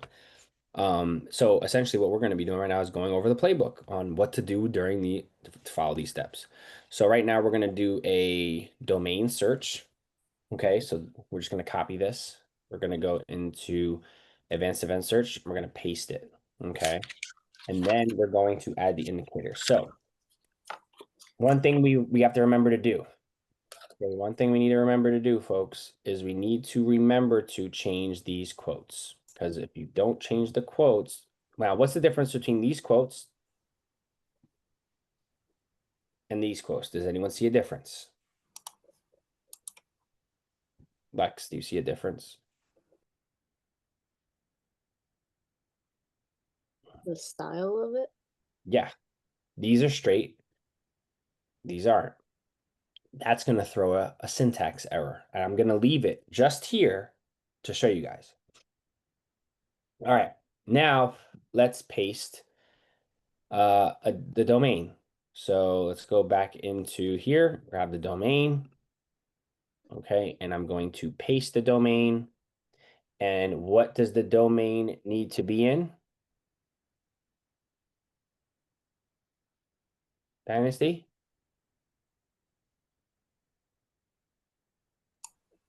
What was the question? The domain needs to be surrounded in what? Quotes? Correct. Yeah. Correct. So, okay. So now we're going to run this. Oh, by the way, I'm putting 2 in a bulk search. I know we only had 1. I'm putting 2 just because I want to, and let me go ahead and go back in here real quick and just paste this one. I'll just use a different one. Because I want to show you guys the format of how you would do this in a bulk search if you had like 100 domains, right? So if it was just one domain, you would just do it like this. You wouldn't have a comma after, because a comma, like if you're saying, I love to go to the park, comma, beach, comma, mountains, comma, and amusement park, you wouldn't have a comma after amusement park. You'd have a period. The sentence is over. So in query language, if you're when you're building this query, if you're gonna be dropping in like a bulk search of indicators, you would have everything in quotes with a comma separated value until the last one, which wouldn't have a comma. Make sense? Easy enough.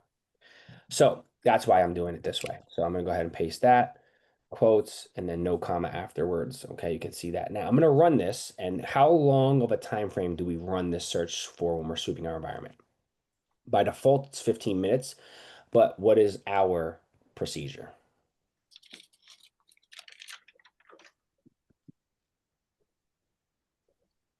Anybody?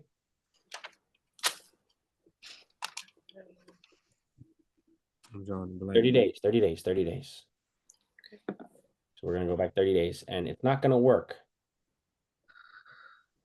Okay, we got an unknown expected quotation mark error. Do you guys see that? Babe, I told you the syntax isn't gonna work because where's the issue? Well, the issue is right here. It says unexpected error. And you can see here, right?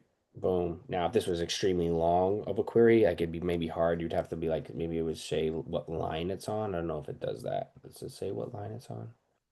No, but you can just come here and see like, okay, where are the quotation marks by default? So I have this straight one and then I have this curved one, which is why it's not working. And watch when I put the right one, how the colors change in the query. Do you see that? Right one,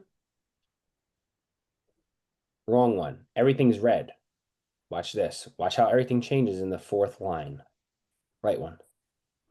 So you see how everything was red, but now it's black, red, blue, indicating that there's no issue. Now let's run it. Okay, let's see what's going on here. Expected lateral. I wonder if it's tripping out over the hyphen. View You need from. a comma on one of the domain. Thank you. Thank you. Thank you. Thank you. Look at that. See, thank you. Thank you, Jalen. Well, That's a Hawkeye. That's a Hawkeye right there. I was gonna say that too. That's it. That's what you got to have inside. We got to have a Hawkeye. That's what analysts are. You're analytical. So look at that. No results found. 30-day look back. 0 hits. Query status done. 339 milliseconds. So this reads, because I know this is new for a lot of you, and I know Lexus, I don't know if you have experience in this, but I'm going to break this down for you. This reads as follows. Case in domains, we're using the case function, and we're looking in domains, that's the type of indicator, and then we're specifying the values that we are looking for in terms of the indicators.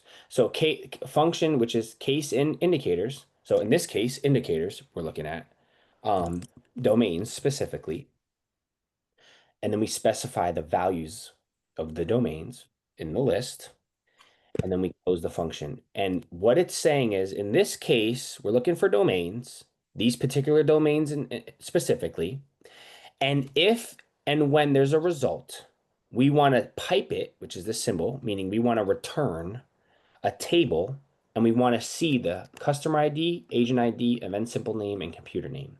We could also say we want to see the username, right? You can just type in user and then type in, was it user name? That's not a variable. So user ID. We want to see the user ID, and we want to see the host name, let's say. Is that? No? Okay. Computer name, user ID, and EID, right? So we can specify what we want to see in the output.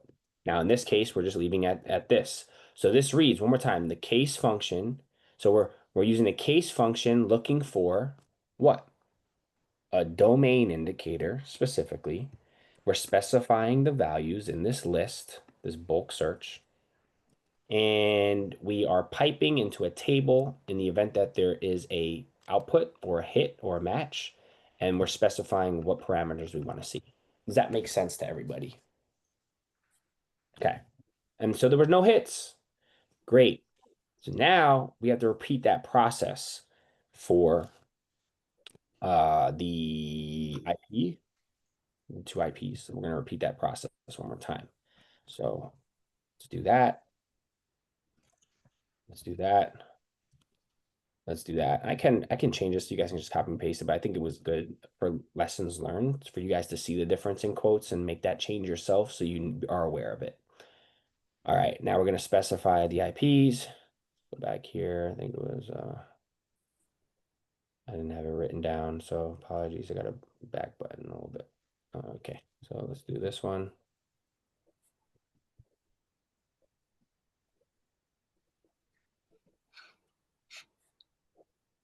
And let's do this guy. Okay. Make sense? Everybody see what's going on? We're using the following function. Case in indicators, the specific remote IP, we're looking for IPs. So case in IP addresses, specifying the values, the following values. And then if there's a result, we want to pipe a table and we want to specify the parameters that we want to see in the output. Same thing. Alexis, I need you to read, Lexus, I need you to read this to me. Read this to me in English, how I just did. Break it down.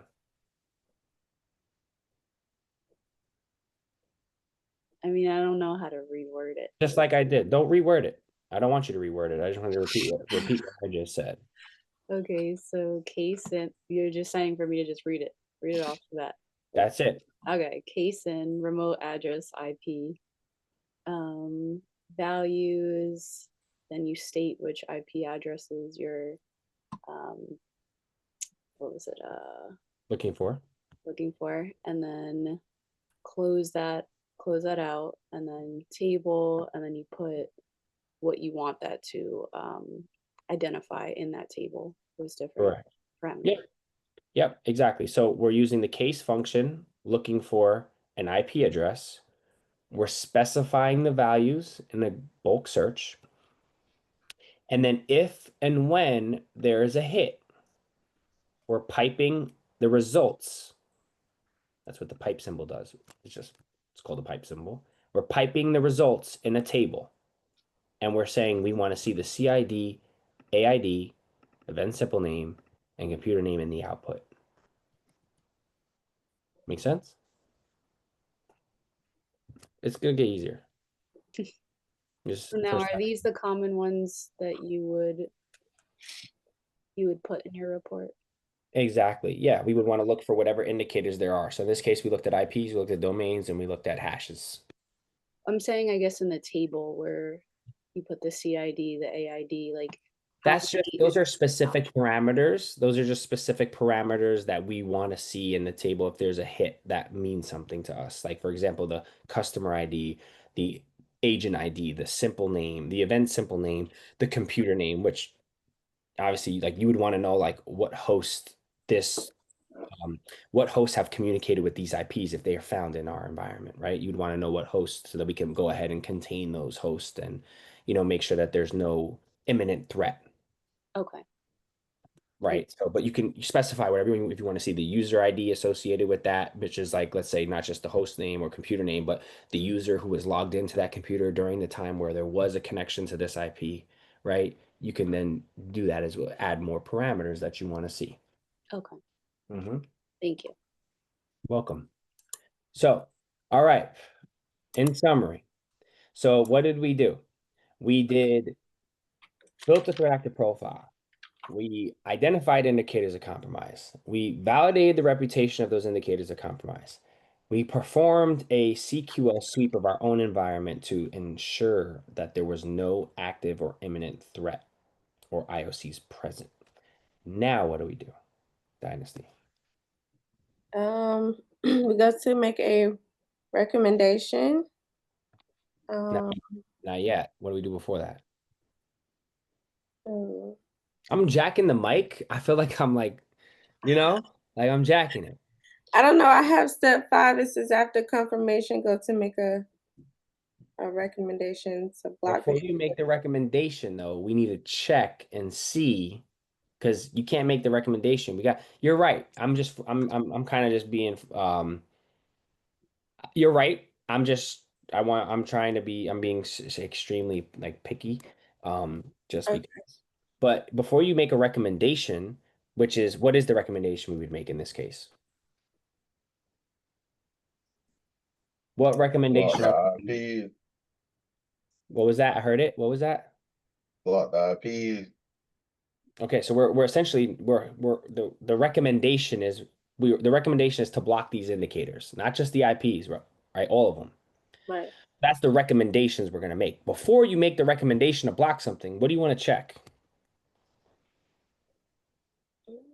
Would it be what it would affect?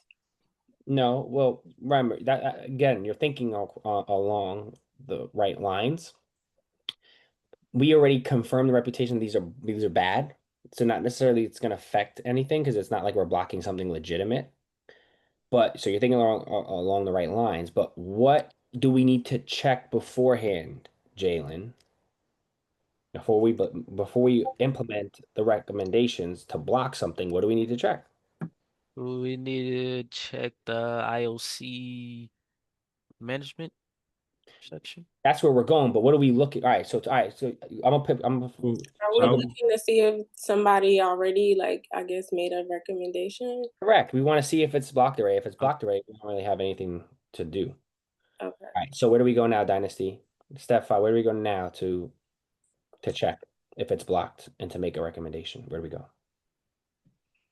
You guys are using like 4 different modules within CrowdStrike. These are all like the most common and most useful, and it's really great. Mhm. You can search the indicators. on our IOC management and CrowdStrike. How do I go there? And I recently visited, so I don't know. Where do I go? The All right. hamburger again? Okay.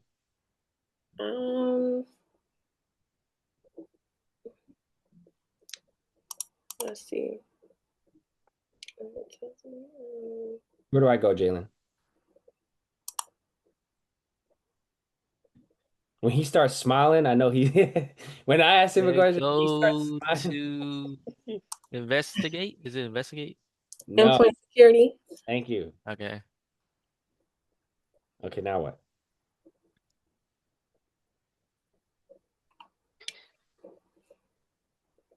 I'm not sure.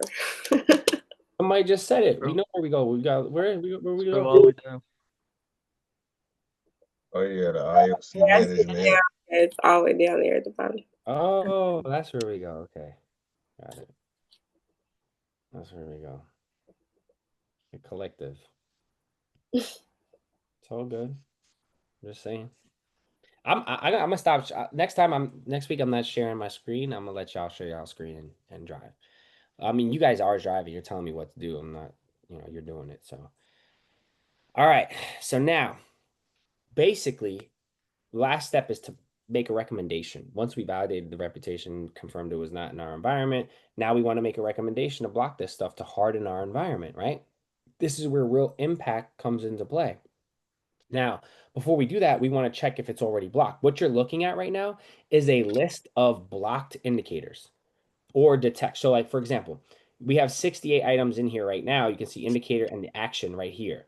You can see that this IP right here has a detect action, meaning anytime there's a connection to this IP address, we are going to trigger an alert. So there's going to be an alert that triggers in CrowdStrike right here.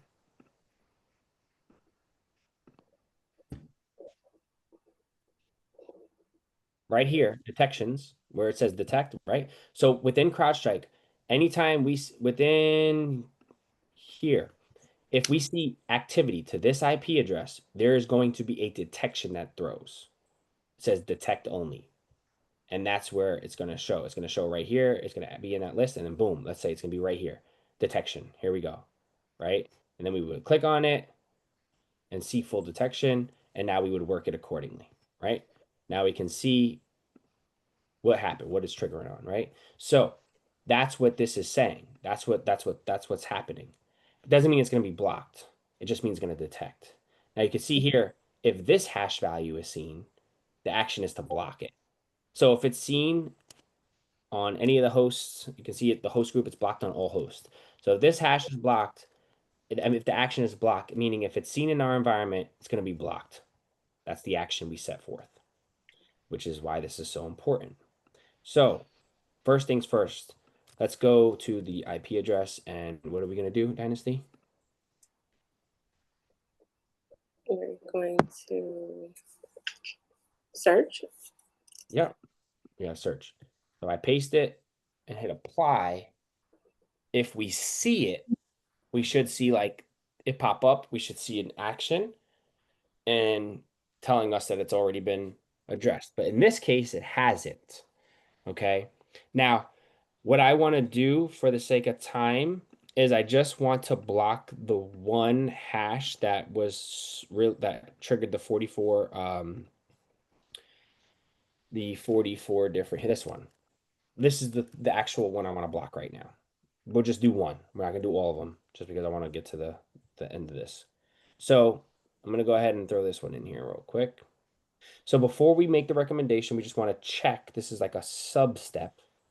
And check and see that it's not already blocked because we don't want to duplicate our efforts. Does that make sense to everybody? Like you don't want to go and block something that I mean you won't be able to in CrowdStrike. If it's already blocked, you won't be able. So this isn't blocked. So now we're gonna go ahead and complete the process to block something. Okay. So now what do we do, Dynasty? I want you looking at your paper no more. Look at your paper one more time. I don't know. Yes, you do. I don't remember. Okay, well, look at the screen. Tell me what you see. Okay, add indicators. All right, so let's add it. What is it? Okay, it's a hash. Okay, you know what to do. So now what do we do?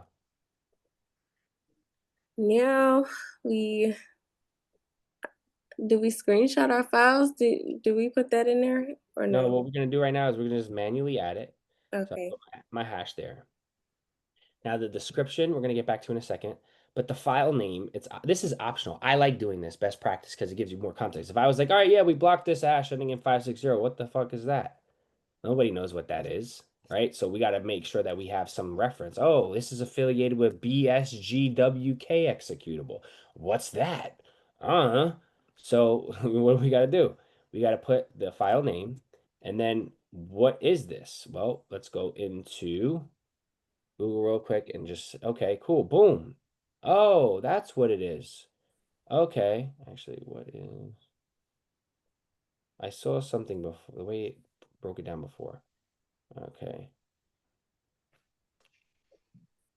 All right, let's do this. So I'm just gonna copy this description and I'm gonna paste it within here. Is execute associated with Badu software legitimate? While it's part of a legitimate application, Badu has faced controversy related to user privacy, system behavior, and I think it was also important to mention that this is a Chinese technology company.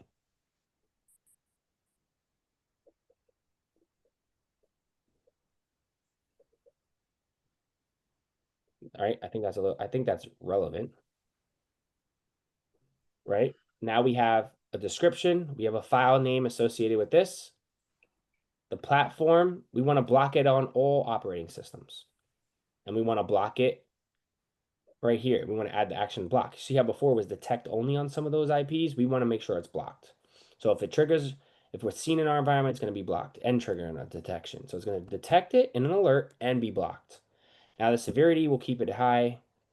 And oh, we also want to check this box all hosts. Okay. And we have it high. There's no going to be no expiration date and no tags, and that's pretty much it. And then we'll just hit add hashes. And you can see here in this corner, it says indicators added. We'll just hit view, confirm that it was done successfully. Would we have to put that it was Trojan? So that's a good point. You could have also did that. So we can go back in here. That's a good point. I didn't add that. So let's just go in here and we could add that. So like, Would that be the host group? we would, so let's see, can I edit this? Um, partner hash, detections. Okay, let me just move this out the way. I can't really see. All right, so I wonder why it's not letting me. So, it has a capability associated with a rat. So, I mean, we could, what I could have did is just put like, in commas, like right next to the file where I put like the file name. I could have just put like comma, I mean, not commas, parentheses and put like Trojan, the threat label from Virus Total. So yes, you're thinking wrong line. That's how I would do it. Okay. Just put like the file name and then in parentheses put like the threat label from Virus Total, which was like Trojan, whatever it was. It's for some reason it's not letting me. I could probably figure out how to go back and edit it and change the, if I wanted to change it from block to detect only, I could do it. But just for the sake of time right now, I'm not gonna. Oh. But yeah, good. You're thinking along the right lines. So okay, cool. So boom. All right, we done. We went through steps. I think that was 1 through 6. I think just walking through. And so now it's time to take all this information and all the things that we've done and then put it into a report, right? To capture all that in a ticket, so to speak, which we use Sockbite for. So what I want you all to do, or I guess Dynasty, do you have this information handy where we can actually I'll do it. Do you want me to do it? Sure. So where do we go to record a threat hunt? Is it threat intelligence? And that would be it. All right, now what? Create create report. Okay. Now, which one are we going to select here in this list is going to be an alert and advisory for a threat hunt?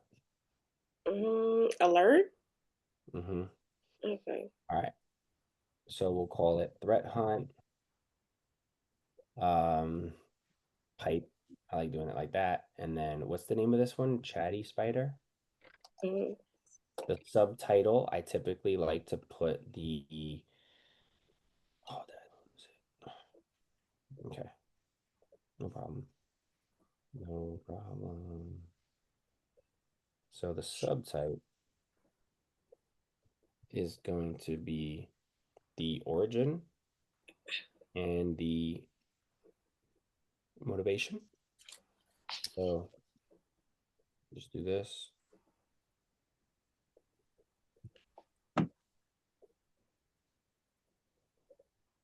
So we'll do Russian Federation pipe symbol. Oh, and by the way, I know that hopefully this doesn't break on us, right? So what I would normally have you guys do is not do what I'm doing right now, is record this in a notepad or in something on the side, because sometimes like I'll try to create a report and then for some reason like there'll be an issue. Sockbite for the source, the summary. Just gonna write this actually. Following what hunt conducted for threat actor.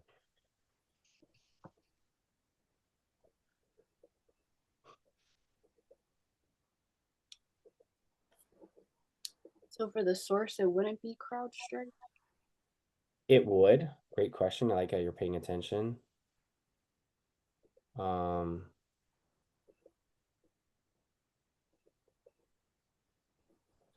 the VSOC conducted the following threat hunt for Dr. Chatty Spider. We're gonna put more information there. The reason why I'm not putting CrowdStrike is because I can't I have to manually add that. It's a good reminder. It's just one of those things we haven't gotten around to manually add CrowdStrike as an option within the list of sources. Oh, okay. So I just have been putting Sockbite.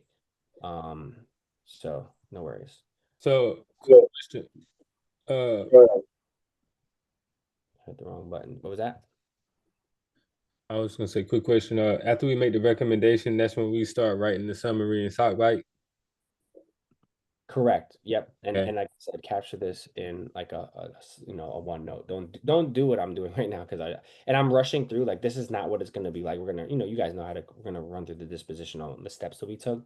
But I Right. just want to make sure I capture all this for that we can go back in and make those changes, right? So affected products. Now for the affected products, what we typically would do is I would open up a prompt in ChatGPT and I'd be like, okay, based on this threat actor, what affect within the last 30 days, what affected products have been impacted? And there may be some, there may not be. For now, I'm just going to put NA. The impact would be, whatever impact was associated. At this point in time, we don't know because we haven't done enough research to confirm, but we can look at some intel and find out. Now, based on these, let's grab this one. We know for a fact, which was SHA-256. An IP address that we looked up was, let's grab one of these guys. This one. And then URLs, domains. Dang, I closed it. Okay, so let's grab this guy. Let's grab this guy. And throw this in there. Okay. And then we also do something called defanging the IOC. Defanging the IOC is us throwing these brackets around one of these octets or the actual top level domain, so there's no direct hyperlink or no way anybody can like click and go directly to, like, let's say that. Oh boy, what's going on?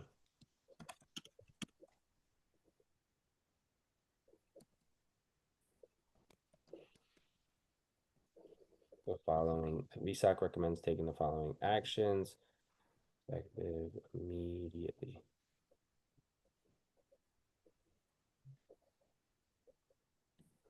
Okay. And then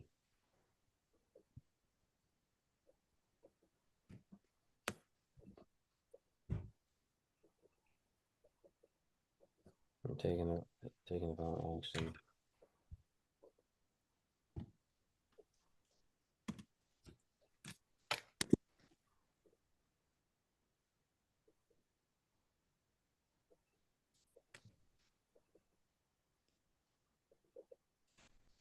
All right, so the VSOC recommends taking the following actions to block the following indicators. I don't like the way that word, but all right, the VSOC recommends adding the following IOCs to the IOC management lock list, and then we're gonna go ahead and just add them, right? So we have the domain, we have the IP, which was, I don't know why I'm doing this, it's right here. And we have the hash.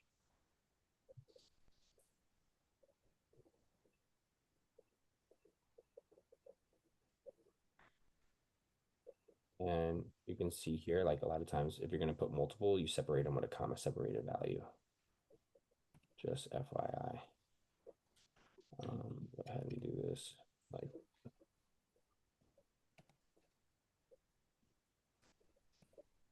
it's my OCD kicking in right now. All right, so let's go ahead and create this. I hope this doesn't give an error. Sometimes we'll be, creating a report or doing something, and you try to save it, and then all of a sudden there's an issue there, like it doesn't get saved for whatever reason. So I don't see it. Let me refresh.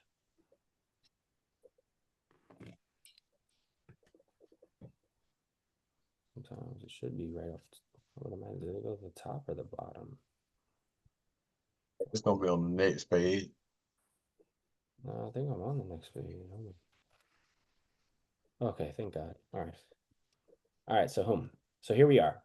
So everything's been recorded. Now we just got to go back and like slightly modify the disposition. But you can see here, right, we have the analysis summary. So just our disposition, target industries, countries we add there, the impact, which we didn't put, affected products, we didn't put IOCs, we listed a few of them. Okay, where is the, okay, I think that was it. Then I add another domain. Where's the domain? Oh, that's not popping up. That's weird. Remediations, which we just added. And then if you click here and you hit download, you can see like in a beautiful report it generates for us. So you can see like it puts a cover.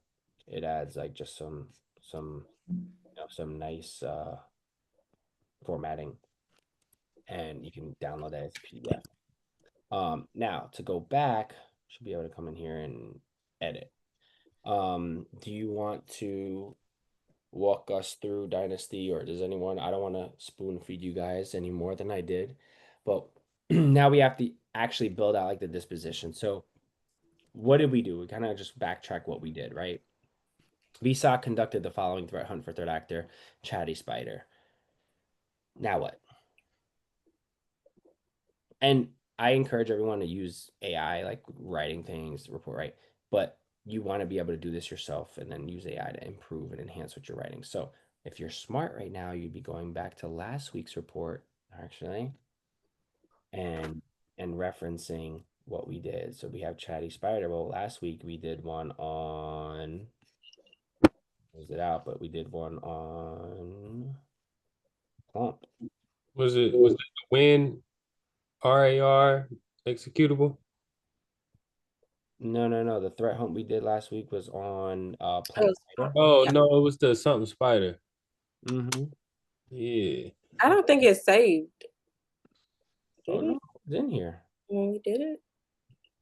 I don't get it. Hold No, on. I think Dynasty right. It was something that happened that it didn't save. I think. Right, but then I thought we redid it and it did. I remember like we I don't know. I went to a lot of parties in college, so I might not be the best. Um, hmm. Wow, okay, I don't see it. Well, there's that. So, all right. It's unfortunate. Will the disposition be similar to the disposition template that is in the run books? Correct. Yes. So let's go to that. Good point out. So let's do. And would this be a I true don't know if possibility? I don't know if yeah, this is so this doesn't necessarily have it's like yes, essentially if we had to throw a label on it, true positive false, yes. But it's a threat hunt, right? Yeah, so yeah, definitely a true positive. Disposition template. So this disposition template, I haven't created. Did I create one for threat hunts? I don't think I did. So we will. So I'll create one, but essentially, right? You check Um, true positive. we'll just let's do this. Let's do this. This is a great way to use the resources that you have. So let's go back and let's go to Chatty Spider and let's go ahead and edit this. So essentially what we're trying to say, and in the meantime, Jalen, what I want you to do is I want you to pull up Chatty Spider and I want you to start looking up affected assets and impact. So I want you to start prompting in ChatGPT to see if there's any affected assets or impact. Jordan, if you want to also work on that, do that so we can just, get that information. So let's paste that. All right. So we always kind of step out on what? So on 9/16/2025. I put a timestamp. So like let's say at 9:09 p.m. EST, the BSOC investigated, I would say conducted, because again, this is being tailored to a threat hunt, not an alert. So the VSOC conducted a threat hunt investigation on the following threat actor. And then I put hyphen and say Chatty Spider. Okay. And then we can say jump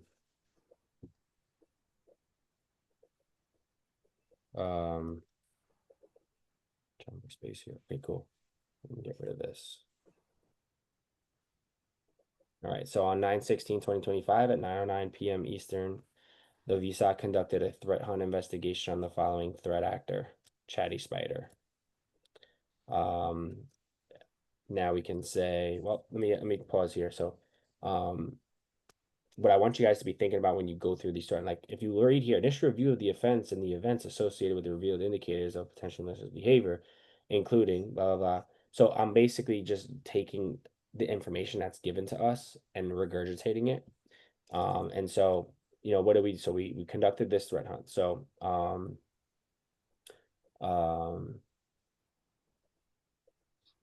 initial review of the threat actor profile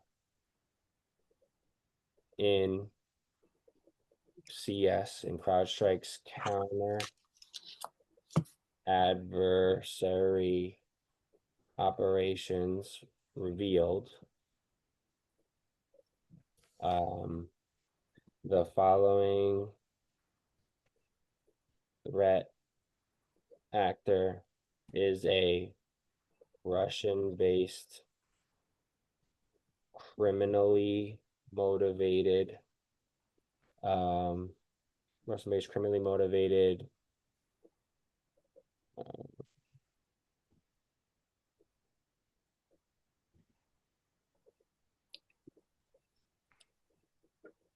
I know I'm being repetitive. Reveals the following entity is a Russian-based criminally motivated threat actor. And then we can say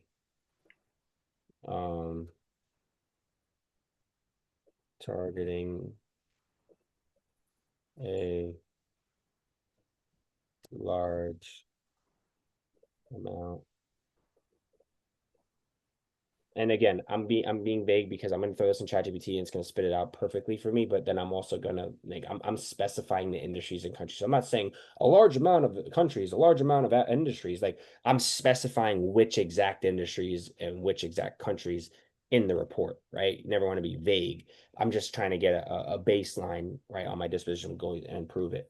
Right. So the following entity is a Russian-based criminally motivated threat actor targeting a large I would say, let's say targeting, or I would say mm,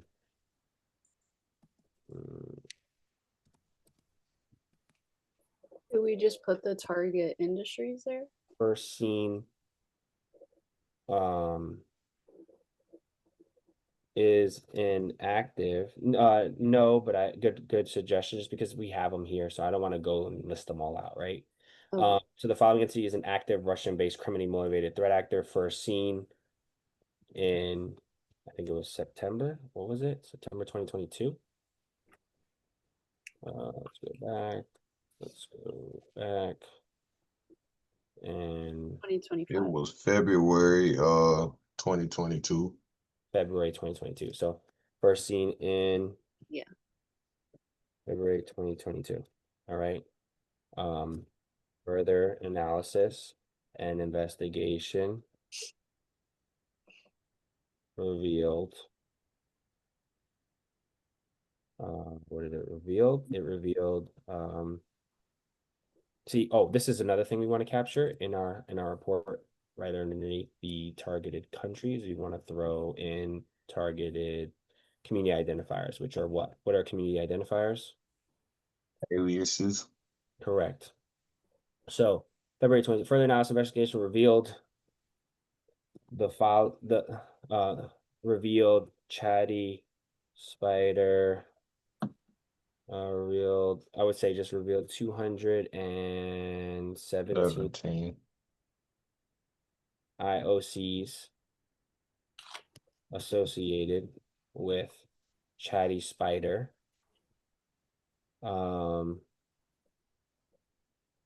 That consist of domains, IP addresses, hash value,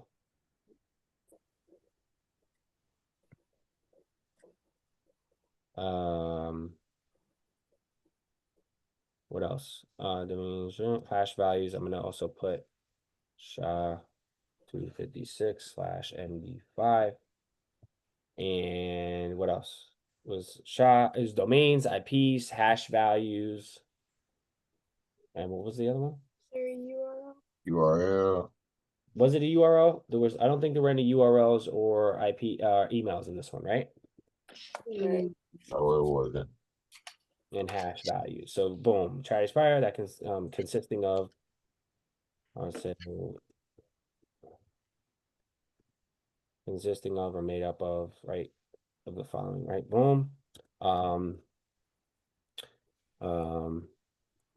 Upon review, the VSOC perform the reputation via OSINT. Upon review, VSOC confirmed the reputation, the IOC reputation via open source intelligence. And then after we did that, then we did a sweep, right? We performed it. So then we would say additionally a CQL. So a CQL sweep of the internal environment was completed and no suspicious indicators were observed. Okay, so now we can say Based on the following analysis performed, the stock recommends the following actions to prevent further propagation and impact to the client. And then, based on the analysis performed, the stock recommends the following actions to prevent further propagation to the client, right? And then those are listed where? Those are listed in the remediations. So now what I'm gonna do, there's the baseline. Like you see what I did, and just in real time, this is just me doing it, is that's what I did. So what I want to do is I want to come in here. I'm going to ChatGPT. I built a GPT just for this. And I'm gonna say make the right, and I'm specific. I don't have to do this because it's a GPT. If I was doing a new prompt, I would tell the GPT. I would say assume the role of a SOC analyst working in the CSIRT for a Fortune 500 company. Make the following disposition better after completing the following threat hunt. And now I just be specific, but I don't have to do that. So I'm just gonna say make this better, so I can add this disposition to my threat hunt. Or Chatty Spider. And then I'll just paste that, right? And now this is there's so much context in here that like, this is how you use AI for real. You don't use AI to, oh, you didn't tell me my camera got turned off. Is my camera off? Okay, sorry about Yeah, that. it's all. Oh, I know why it's off. Okay. It's because I switched to, actually I could turn it back on. Dang, that didn't even tell me. All right, cool. Let's I'll make sure. Cool. Can y'all see me now? Yep. No. All right. So can you guys hear me and see me now? Yeah, I can see you now. All right. Yeah. All right, cool. So what I wanted to let's go back where we at with it. Okay. What I wanted to say is before you start using AI, right, to like write this disposition for you, you need to think through what you're saying and the steps that you took, right? And so that's why I, built out this disposition on my own. And then I just said, okay, make this better. Okay. And so now we can see on September 9th, this time, the VSOC initiated a targeted threat hunt focused on threat actor known as Chatty Spider, according to the threat actor profile name maintained within CrowdStrike counter adversary operations. Chatty Spider is assessed to be Russian-based, criminally motivated threat group with activity first observed in February 2022. As part of the investigation, the VSOC analysts identified a total of 217 indicators of compromise attributed to Chatty Spider. These IOCs included domains, IPs, hash values. Each indicator was validated against an open source intelligence sources to confirm their relevance and reputation. Following the IOC validation, a CQL-based sweep of the internal client environment was performed. This search returned no detections or evidence of suspicious activity associated with the identified IOCs at the time of analysis. Then we can say, based on the completed investigation, no active threats or compromise were identified within the client environment related to Chatty Spider. To mitigate the risk of future exposure, the VSOC recommends the following actions. Okay. And so that right there is exactly what we wanted. So I'm going to go ahead and grab this. I'm going to modify it slightly, just ever so slightly. All right. So boom. All right. I'm going to change this. I'm just hash. Okay. Boom. Following true. And then here we go. All right. So now we're going to save this.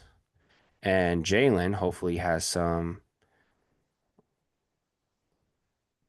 information for us. Update report. Update report. Hopefully it just, I copied and pasted it anyway. So let me grab that. I'm going to exit out of here and refresh again. For some reason, it's not playing nice. Pull back up. Jalen, any updates?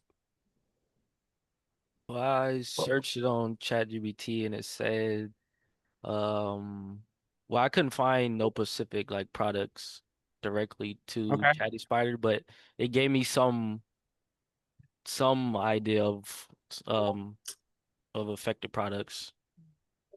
Okay, And good. I'll put it in the chat.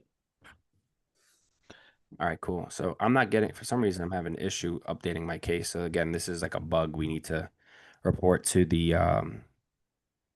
support channel. Did you also drop a message in support regarding the curator issue, Jalen? Yeah, I did. I did. Okay. All right, cool. So, all right, cool. Just want to make sure. All right, let me try this one more time. So, yeah, if it doesn't work, what I'm gonna end up doing is just go through that again, and this way we have it, because it's not letting me make any changes here. Like when I save, it's not saving. So, yeah. All right. All right. So what we'll do is I'm gonna go ahead and I'm gonna create another one. Let's do one more because I really want this to save. Um, all right, and this was Russian. All right, so I'm just gonna put back all this information. All right.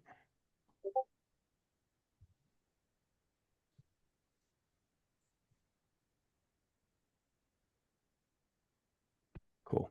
You said there were no affected products or no impact. What was no affected products you said? It gave me some affected products, but it's not Okay. directly to like a specific source or. Okay, what do you got for us?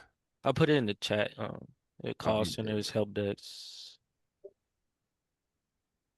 And see, when I searched it for the affected last 30 days, the tools, it was the remote access tools, file transfer, identity systems, and email systems.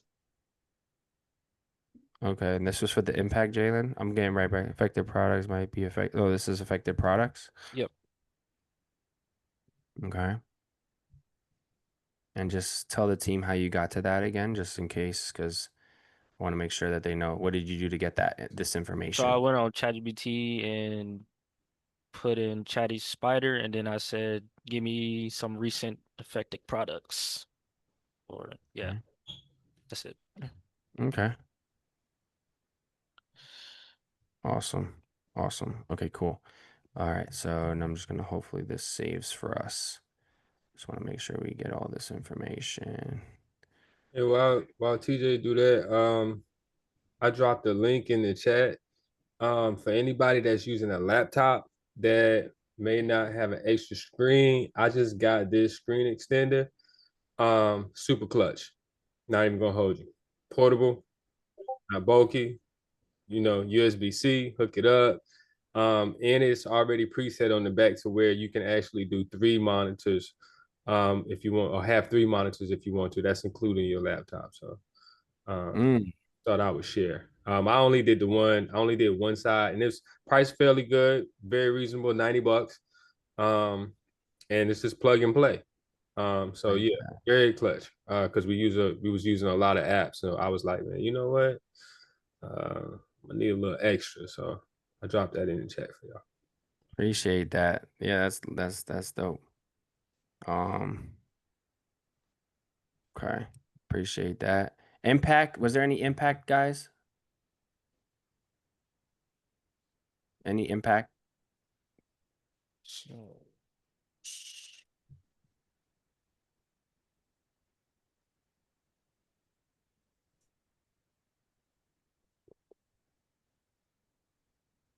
Alright. So what I'm gonna do here, did I just lose? Oh no, please don't. Please don't. One of those days. That's what I get for moving around. All right. Well, um, I'm still gonna get this recorded because this is a good one for us to reference, and I want you guys to be able to, if you want, um, do a um yeah, see, there's something going on. So whenever there's an issue like this is a good learning experience because this happens all the time. Not just in our environment, but just any environment that I've ever worked in. There's always issues with the tech. So a lot of times the SOC has to fill out an IT ticket or send something to engineering for them to start working on it and fixing it. So our workflow is pretty similar, except we don't have you guys fill out a ticket. We just drop a message in support. I tag an engineer, and then I'm, typically pretty much in communication with them. So that's how we'll do it. But you guys get the gist. That was the point I wanted to make sure. So we capture everything, and I will make sure to finish that here. But for the sake of time, since we're already 30 minutes over, I want to make sure you guys have an opportunity to just answer any questions that you guys may have in regards to what we went over tonight. And then once I get that everything recorded in Sockbite, I'll make sure to drop a message so you guys know. But any questions in regards to like anything that we did, any of the steps, anything so far? I have one quick one. So Yeah. like it seems like, I mean, not the process itself, but like the threat hunt, or because I know when we in Sockbite, we go to threat intelligence and create TI report um for the case that's different. Um Correct. For the cases, you're going to use case management. So that's where right. you'll basically do the same So thing we just did, but just in case management. okay, because so what my question is, like a case, is that something that's already active um and known, and versus a threat is kind of like, okay, we don't know for sure, we just hunting this thing down to see if it could be, like that's my question type. So whenever every sock is different, but let's just go back to the base, right? To like the bare bones, right? All of these tools, EDR, SIM, SOAR tools, they're gonna trigger alerts. Like in QRadar, we have offenses. In CrowdStrike, we have detections. Splunk, other tools, there's detections, alerts, triggering. Now, every SOC has a different run workflow that they follow and abide by. Some SOCs may, they may say, hey, look, if this triggers in CrowdStrike, close it out in CrowdStrike. Or they and that's it. Or some may say, hey, we want you to record all of your investigation in our ticket system, in ServiceNow, in SockBite, in Jira, in Resilient. And then what you'll do is you'll create a case, an incident, essentially, a ticket for that investigation, and then you'll copy and paste that and close it out in the tool as well. So they like a little bit of redundancy just because the tools have a certain period of log retention. And so after, let's say, 3 months, 6 months, 12 months, or however long the retention period is for that particular tool, they want to still be able to reference investigations that they've, that were conducted for metrics, for, compliance. So I hope that answers your question. When we work an alert in CrowdStrike and it's determined to be malicious or requires significant investigation, we'll go ahead and create a case for it in Sockbite because we want to capture that ticket, that case, that incident, and have a report. If it's not, if it's a false positive, then we're not, how we operate is we don't create a case for it. If it's a false positive, if it's not malicious, then we'll just close it out in CrowdStrike without a corresponding Sockbite, right?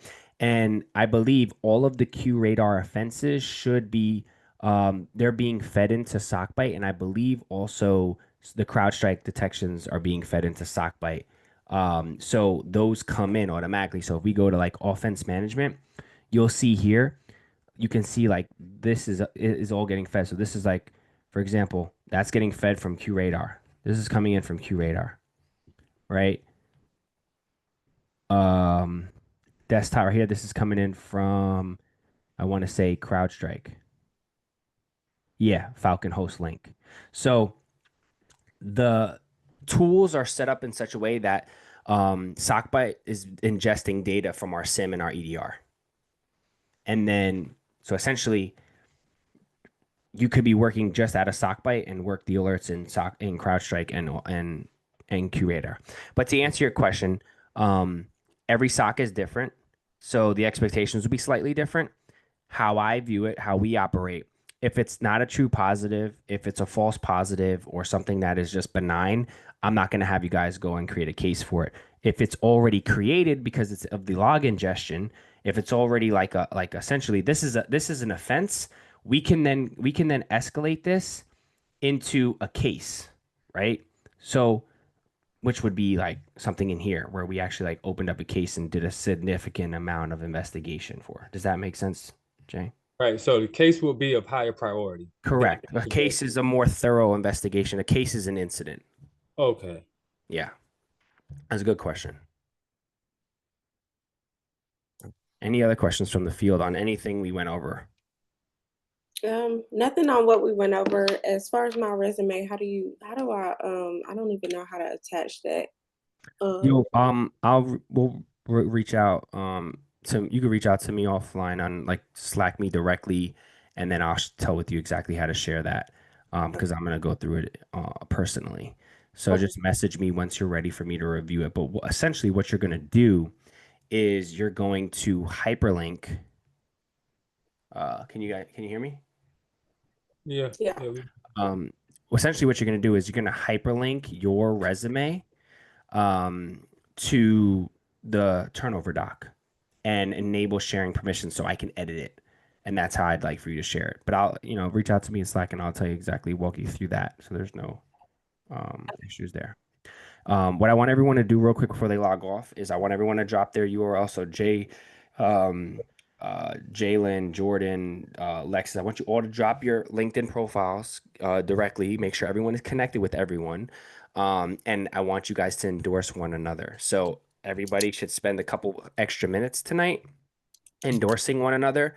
And if your skill section is everyone, hold on, before we do that, is everyone's skill section with the exception of Alexis? Lexus, sorry, I keep adding an A in front of your name.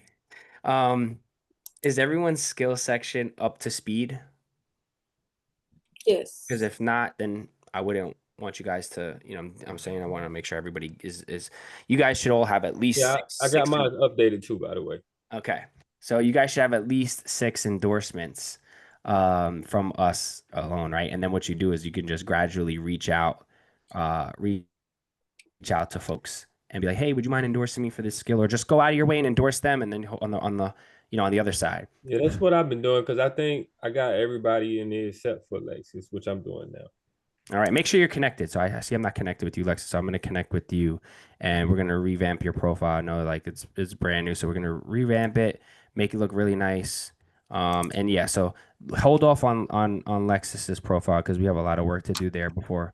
Not a lot of work, but we have just to go through our typical optimizations and get you right, and then we'll go back to you, Lex. So give us a couple more days or next week we'll circle back to you. But yeah, everybody else go show love to each other and yeah, if you guys need anything, you know how to reach me.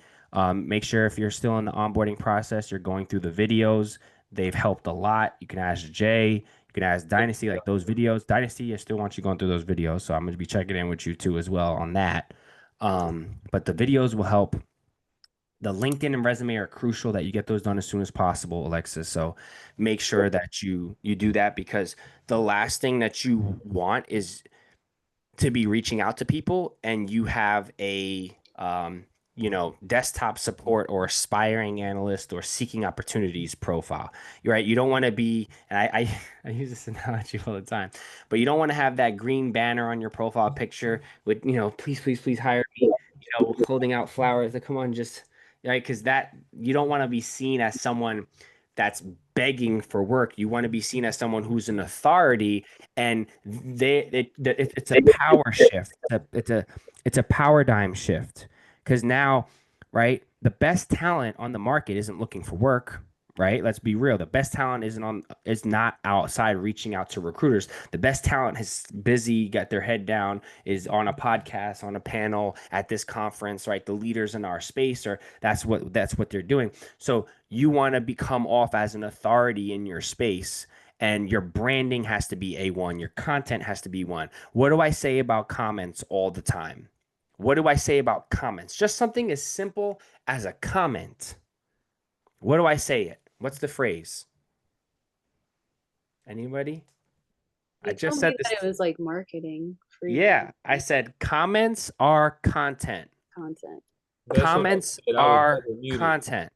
So when you comment on somebody's post and you're like you use the generic responses, like let's just say somebody's celebrating something or whatever, and you just hit the generic response of like congratulations or way to go or you get them, right? Any of those generic responses, which we all use, nobody's batting an eye at. Nobody's gonna be like, "Wow, look at Alexis's comment. She just said congratulations, and it's, wow, she must be really smart, right?" Nobody's gonna double check, or circle back because you didn't say nothing that was really like standoutish. So Mhm. whenever you're leaving a comment, be intentional and treat it as if a hiring manager is gonna see your comment. So if they're gonna see your comment, make sure that it's worth seeing. Make sure it takes them from the post that it's not even yours to your comment that they like to then navigating to your page to then them sending you a connection request with a side note saying, "Hi Alexis, I see you're in cybersecurity. I think I have a role that might be a good fit for you," because that's what happens. So take it seriously. Let's get to work. I had a good time with you all tonight. Tomorrow is actually the best day of your life, believe it or not. Tomorrow, if we're lucky enough to make it there, tomorrow will be the best day of your life. And you have overcome 100% of all the bullshit you've ever been through. Just remember that. Hope everybody has a great day. And if you need me, tap in, show love, support. I love seeing your likes and comments and shares on my post. I do, whether it's Instagram, whether it's LinkedIn. I love it, especially on school platform. I love it. It gets me so excited. I can't tell you guys how excited it gets me, but I love it. So tap in. Let's get it. If you need me, reach out to me and come on every day. Left foot, right foot, left foot, right foot, left foot, right foot. Left foot, right foot, 1% every single day, 365 days. You're not 100% better. You're 365% better. Left foot, right foot, left foot, right foot, left foot, right foot. Jalen, go to your drafts, edit the post, and paste it. Just paste it. Well, what's going on? What kind of iPhone? Are you on an iPhone 5C? What's going on? This shit's taking forever. I You got on a No, 13. give me an iPhone 16 what's because you going on? sound like you handing them out.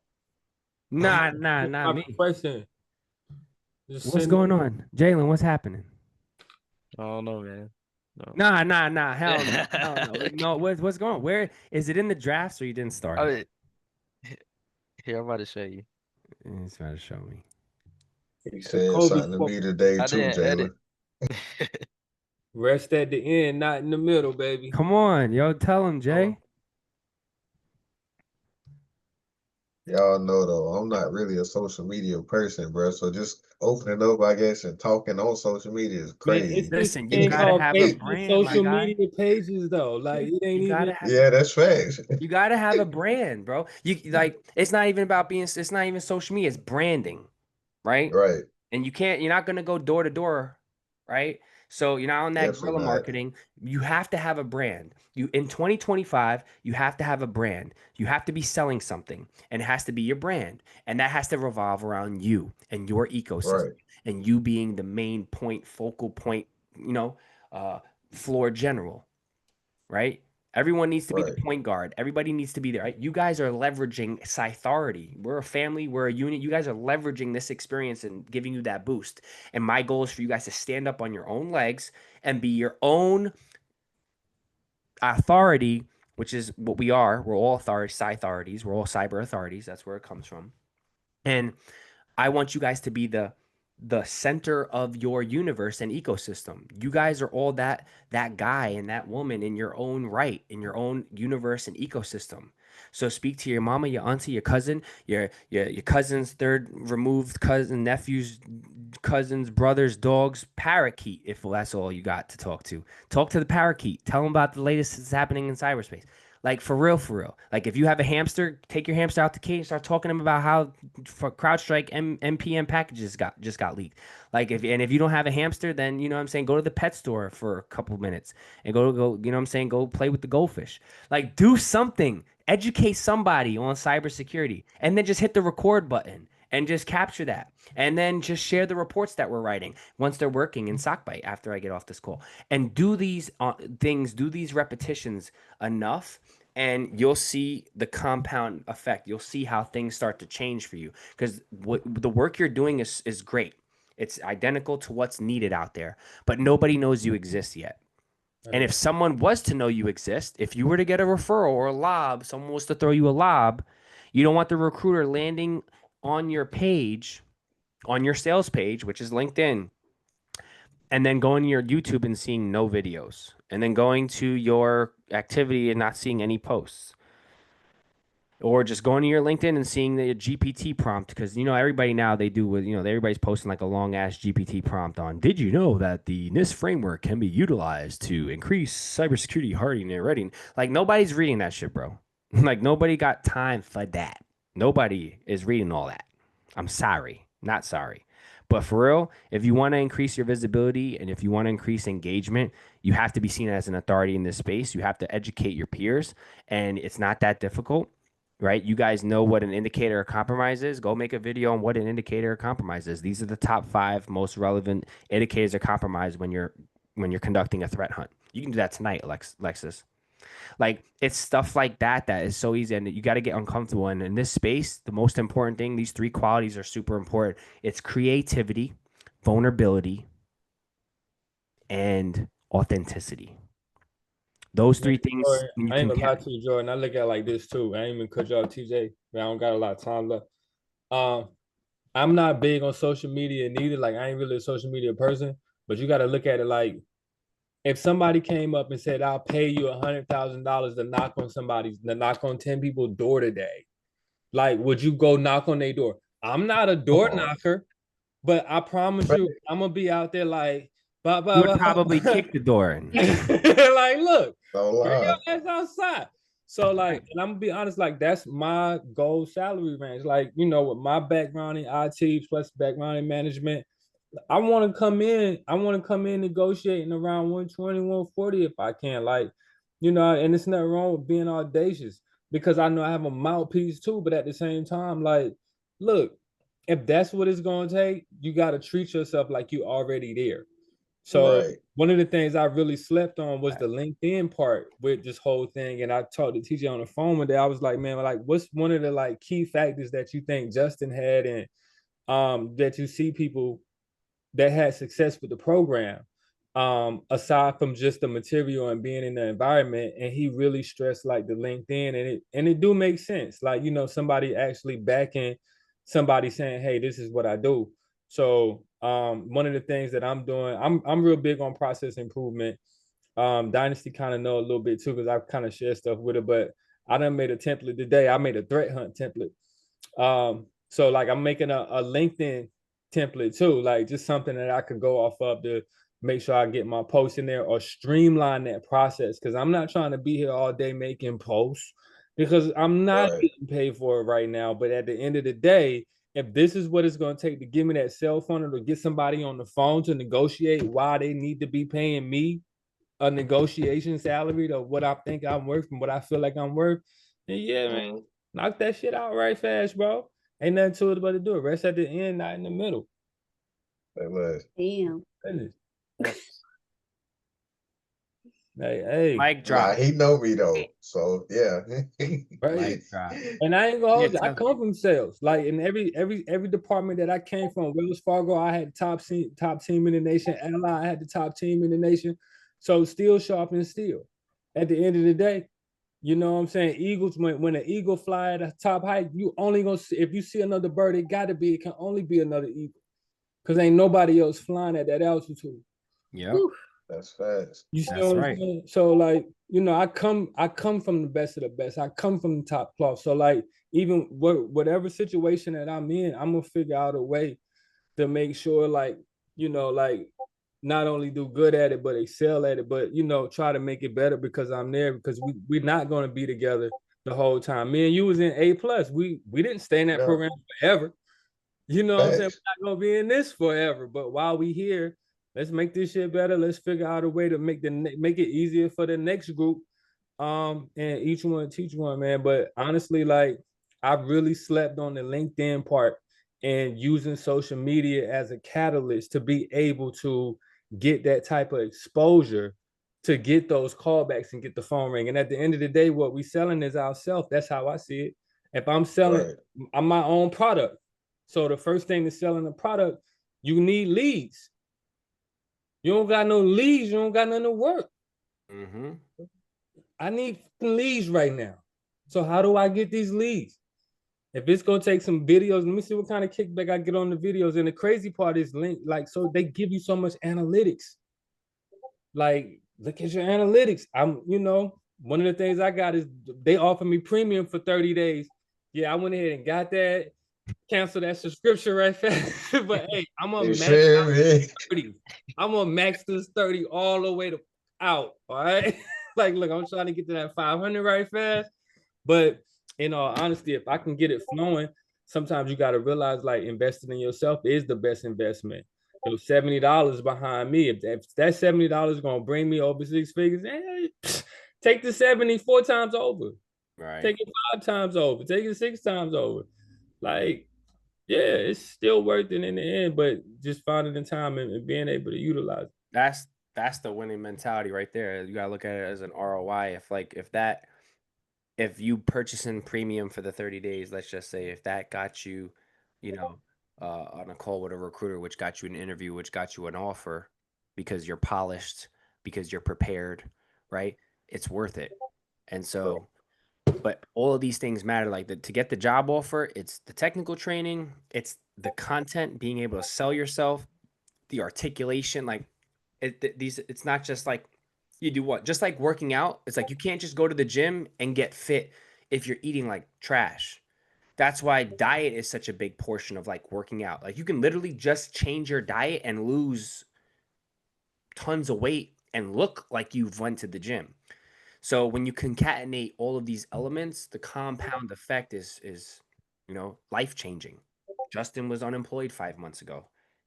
You saw what happened to him a couple last week he shared the news, and like he's one of many. And for those people who have been in the program, who can do the job, who are doing it, who haven't necessarily seen that success, I can almost bet more times than not that it's because there's a component that they're not satisfying. And when I call y'all out, y'all know it's all love. Y'all know there's no judgment on these calls. Oh We're yeah, a for family. sure. I'm not making fun of anybody. I talk my shit. I'm charismatic, but you guys know for real, like the things that I'm checking you on is like it's just honesty. It's concern for the right reasons, right? You guys are doing work nobody knows you're doing because you're not posting. So how can someone from crowd, how can a recruiter reach out to you with a position that you're qualified for? They don't even know you know how to do the job you know how to do. I mean, you I'm can not, pay. I'm not even gonna There's lie. AI now. Honestly, if it's five of us in this group chat right now, everybody can pick a day and make a post. And then if Jordan posts Tuesday, I repost that. I repost Dynasty. I repost, and then the same, like everybody rinse, wash, and repeat. That's one post a week that you really doing.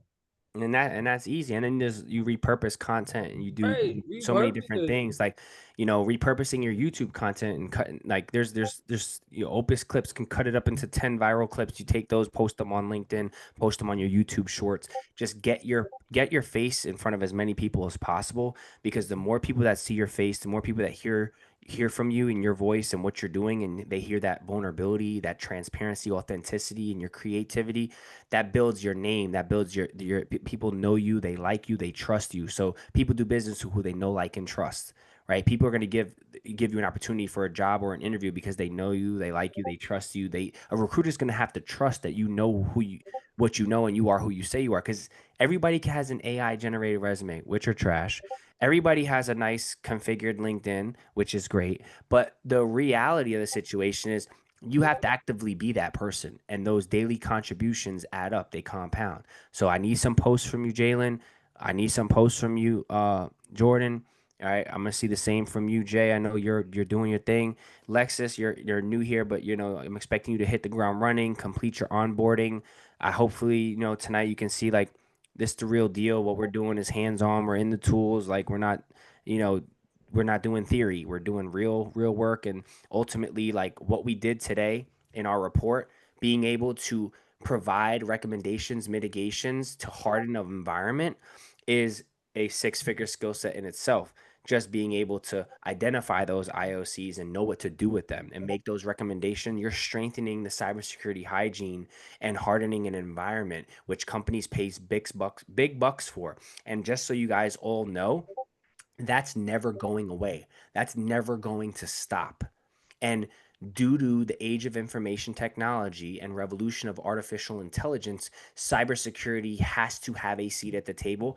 AI cannot exist without artificial intelligence. And due to the use of quantum computing and the implementation of quantum computing, AI is going to continue to grow and boom and be used for malfeasant purposes, just as it is used for convenience. What does that do for us in this space? Makes us more in demand. It makes us have a larger bag. It makes us more relevant. So this is just the beginning. So take advantage of the moment. Get ahead now while everybody else is asleep, while everybody else is doing what everyone else is doing. Take advantage of the moment now and get ahead. You could be the authority and center of your universe, and you could be in no time. You have the recipe, you have the framework, you have the platform, the community, ecosystem, resources. So go do it. Make time and do it. That's it. I'm ending on that note because we're an hour over and I want to make sure you guys get to it. Justin's been standing up for an hour. I know his back hurts from whatever chair he's sitting in because mine hurts. And Dude, I'm ready to stand I up. had to put my computer on the charger. I don't know if y'all noticed. I had dipped out for a second. Yeah. All right. It's all good. But Yeah. yeah, if you need me, you know how to reach me. Stay in touch and let's get it. All Love right, y'all. y'all be good. Have a good night. Yeah. Good night, All right, everybody. y'all. Thank you so much. Have a good All night. right.